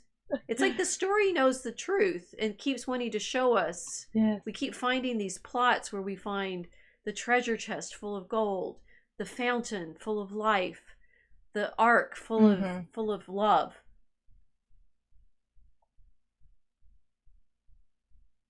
Yeah, it's haunting the English-speaking world. Yes.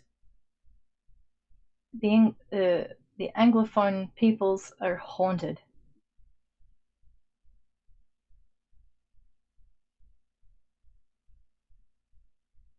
And all of the stories they tell they're compelling insofar as they have these ghost ship. Right? I mean, we are the Mosaic Ark, the ghost ship of the church that the black pearl is, right? And it's like, what would you give for the kingdom of heaven? The pearl.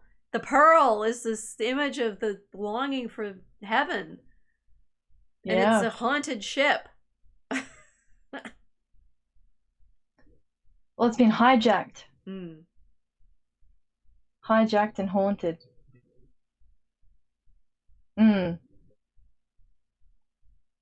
Yeah, it's kind of a magnificent thing, because the Anglophone world would not even have I mean, from the perspective of an Antipodean, first off, you don't know the difference between a Jute and an Anglo-Saxon and a Norman and the Danish and the Celts, and no concept whatsoever. White? Come on. Shocking. Let alone understand that the Anglo-Saxons had an iconic understanding of the church as New Israel, worshipping at the Ark of the Covenant. I mean, that's just mind-blowing. And that's not white. That's Israelite. Yes.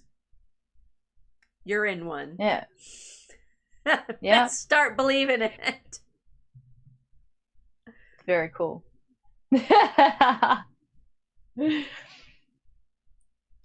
So our entire the Anglophone history, it is a pirate story. Finding the ark, finding the chest.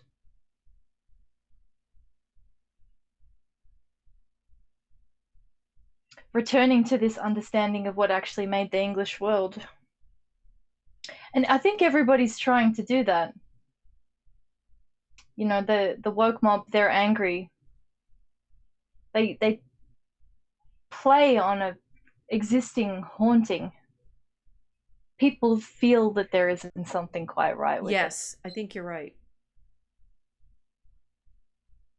So Mike 1000 guess, isn't a cursed eternal life fountain an inversion of the Holy Grail? Yes, these are all inversions, and it's like the Disney version.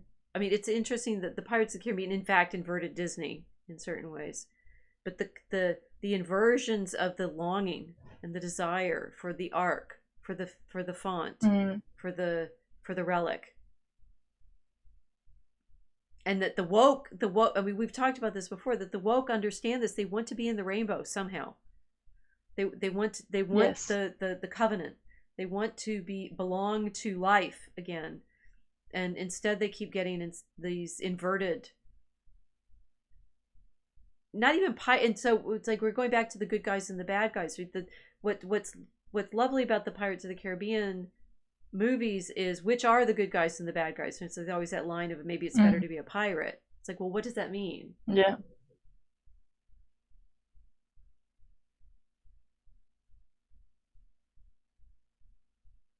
Well, they're all on a different ship. They're on the Ark. The pirates are on the Ark. Isn't it? Like Noah had an ark. That was his pirate ship. I like that. Noah's Ark is the pirate ship. Yeah. That's kind of the origin of the whole human race. Noah's little pirate ship and all of these different nations that came out of it, all the living creatures that came out of it. We have this real desire to be on the boat that saves us. Yeah.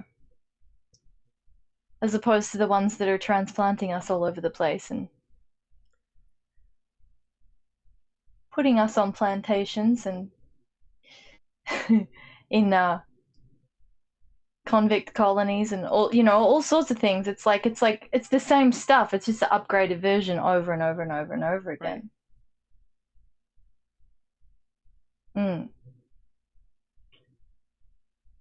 But the culture now, it wants the black pearl.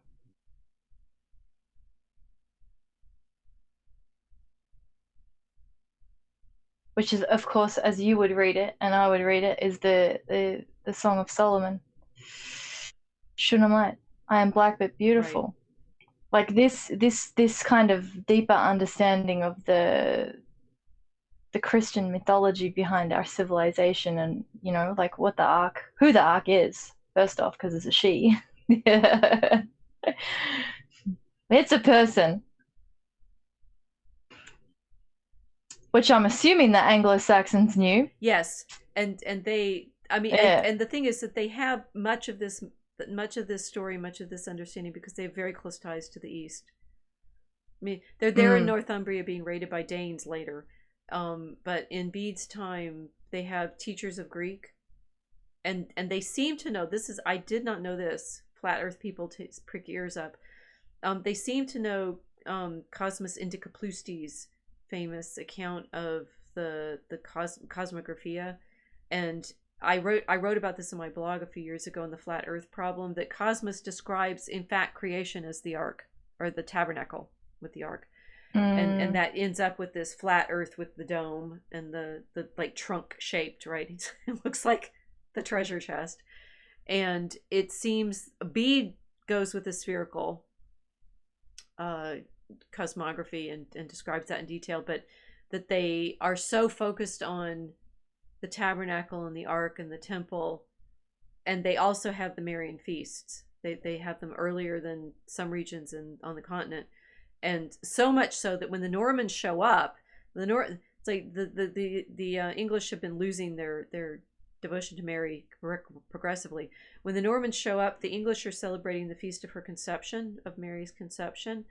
And the Norman bishops throw this out because they say it's not part of the Franco calendar, but the English had it from the Greeks.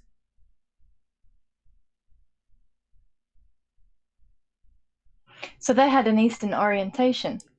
They had an Ark Jerusalem orientation, and so I mean it's sort of sad and interesting that now, for example, we got to Churchill. Okay, so in the 20th century, the English become so interested in Palestine and really focusing on that. They do have a long tradition of focusing on the Holy Land and identifying themselves with the Holy Land and identifying themselves as one people with the Israelites, which they continue to do.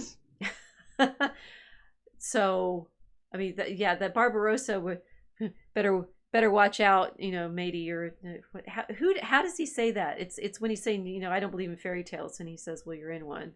I don't believe in ghost stories. I don't believe in ghost stories. You're in one. Yeah. You're in one. You're in the Holy Ghost story. You're always in this story. Yep. Yeah.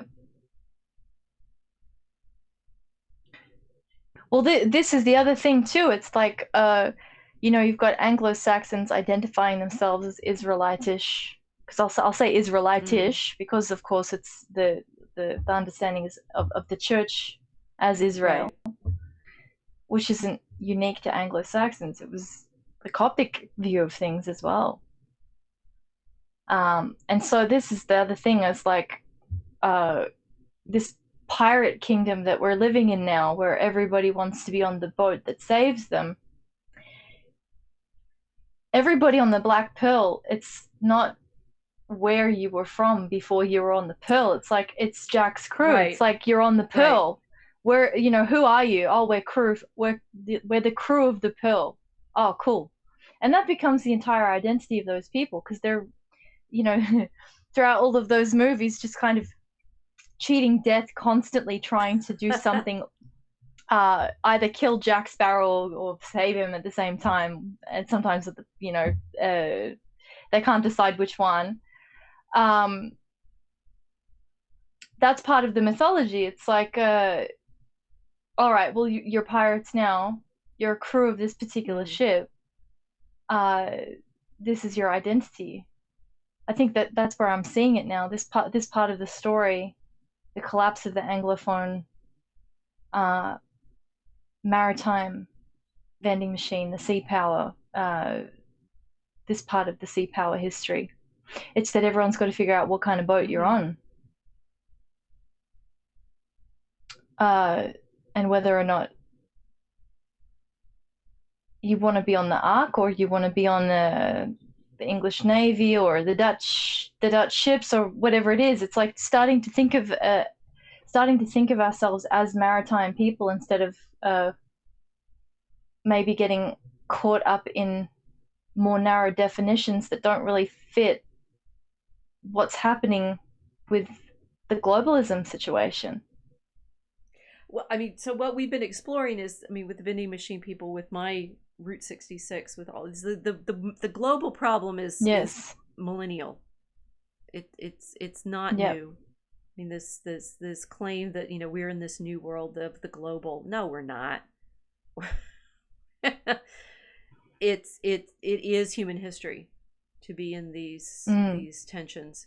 But the way you're talking about the Black Pearl and the desire to be in that ship and to be in that, I mean, it is a kind of church for them. It's interesting, the Black Pearl. The Jack Sparrow, again, I don't know what the scriptwriters are doing here, so we just riff off of it. In Bede, one of the most famous stories that he tells is about the conversion of Northumbria and the decisions that they make about why to convert. And one of them is about the way the sparrow flies through the hall. And again, Bede is he's hundreds of years, couple hundred years after his ancestors have converted to Christianity, and he's trying to, you know, describe what it was like when they were making the decision. And one of them is Edwin of Northumbria's counselors are getting together, and he says, "What, you know, should we convert?" And one of them says, "Well, it seems to me that our life is like that in the mead hall, and you know, like we as the soul is like a sparrow that flies in through one window, has a brief period of light and heat and you know, camaraderie, and then flies back out, and we don't know where it came from, and we don't know where it's going. And this new faith, Christianity, seems to offer more certain knowledge." And they all go, "Yay!" but we'll go with that one. But I mean, one, it's interesting. The Anglo-Saxons actually don't know what they believed before. There's a whole industry of reading Beowulf, particularly whet, right? My one old English word. There's a whole industry of reading Beowulf to figure out which bits are like evidence of Anglo-Saxon paganism, and the answer is none of it. Because it's not written down until the 11th century, and when it's written down, it's all about it's kind of, I mean, this is the book that Tolkien read over and over and over again. He lectured on it. Already in the time when it's written, all of the jewels and the customs and everything they have are old and ancient, and Beowulf is basically historical fiction, fantasy of what we thought our ancestors were like as pagans. There's very little evidence. I mean, even there's no rituals. They do sacrifices because Grendel's eating all of them, but they don't know, you know, the poet doesn't know anything that they did, right? So we have pretty much zero evidence about what the Anglo-Saxons did in their worship, near zero evidence about what their temples were like, even though Gregory the Great says don't tear them down, rebuild them as churches or reconsecrate them as churches.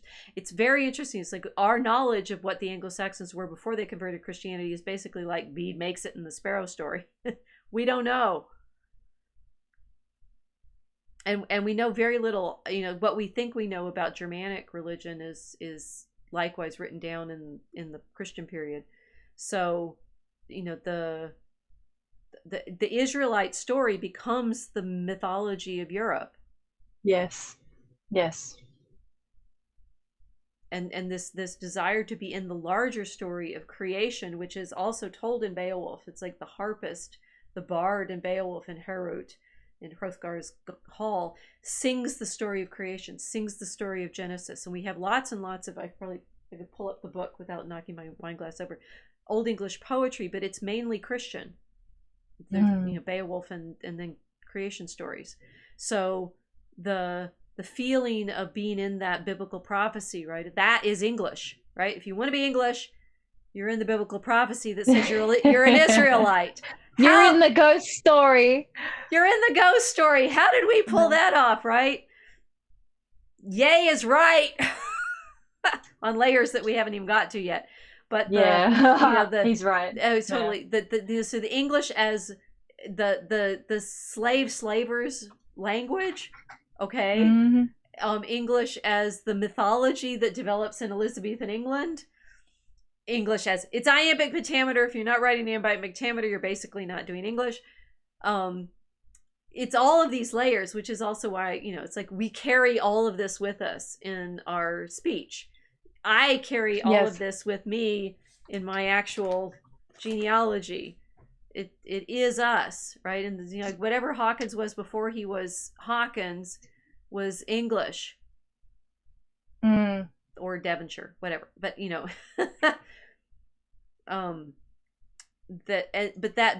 it carries into this lineage back to touching Egypt and Ethiopia and the human race.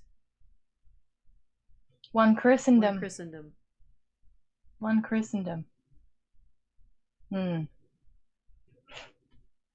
I don't want to stop talking to you, but I need to leave. Well, that's okay. So I at this moment, I have them doing their swords together. I did have one more picture that you wanted to tell people about, which is Barbarossa. And one for all and all for one. Yes, I did. But Barbarossa, tell them who Barbarossa is. Oh, yeah. Mm-hmm. All right. So, Barbarossa, who was he really? He was an Ottoman pirate who used to sail around the North African shores and also a little close to Europe. And he would be pinching people all over the place, including Europeans.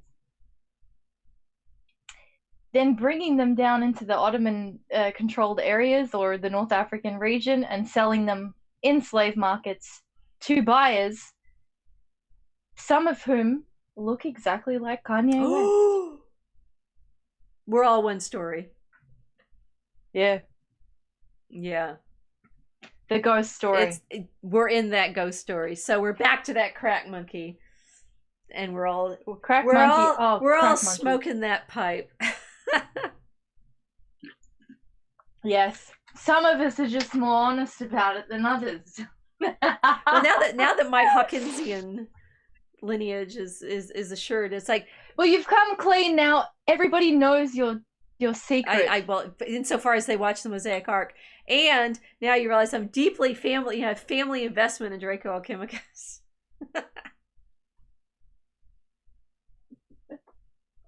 On all levels, he served Elizabeth I. We serve our Lord Jesus Christ. Yes. Amen. Well, I'm glad you escaped from the pirates down under. Are we going to promise them something we're going to talk about next week? What shall we talk about next week? We don't know yet. Ooh. Do we? Let's figure it out. Good. We got time. That's good. So we've had a stalwart a chat on Unauthorized, and T-Max says kind of mind-blowing. I hope that's a good thing. Thank you all so much for joining us, and we will continue our journey next week on the Mosaic Ark. Good night. Happy sailing. Happy sailing.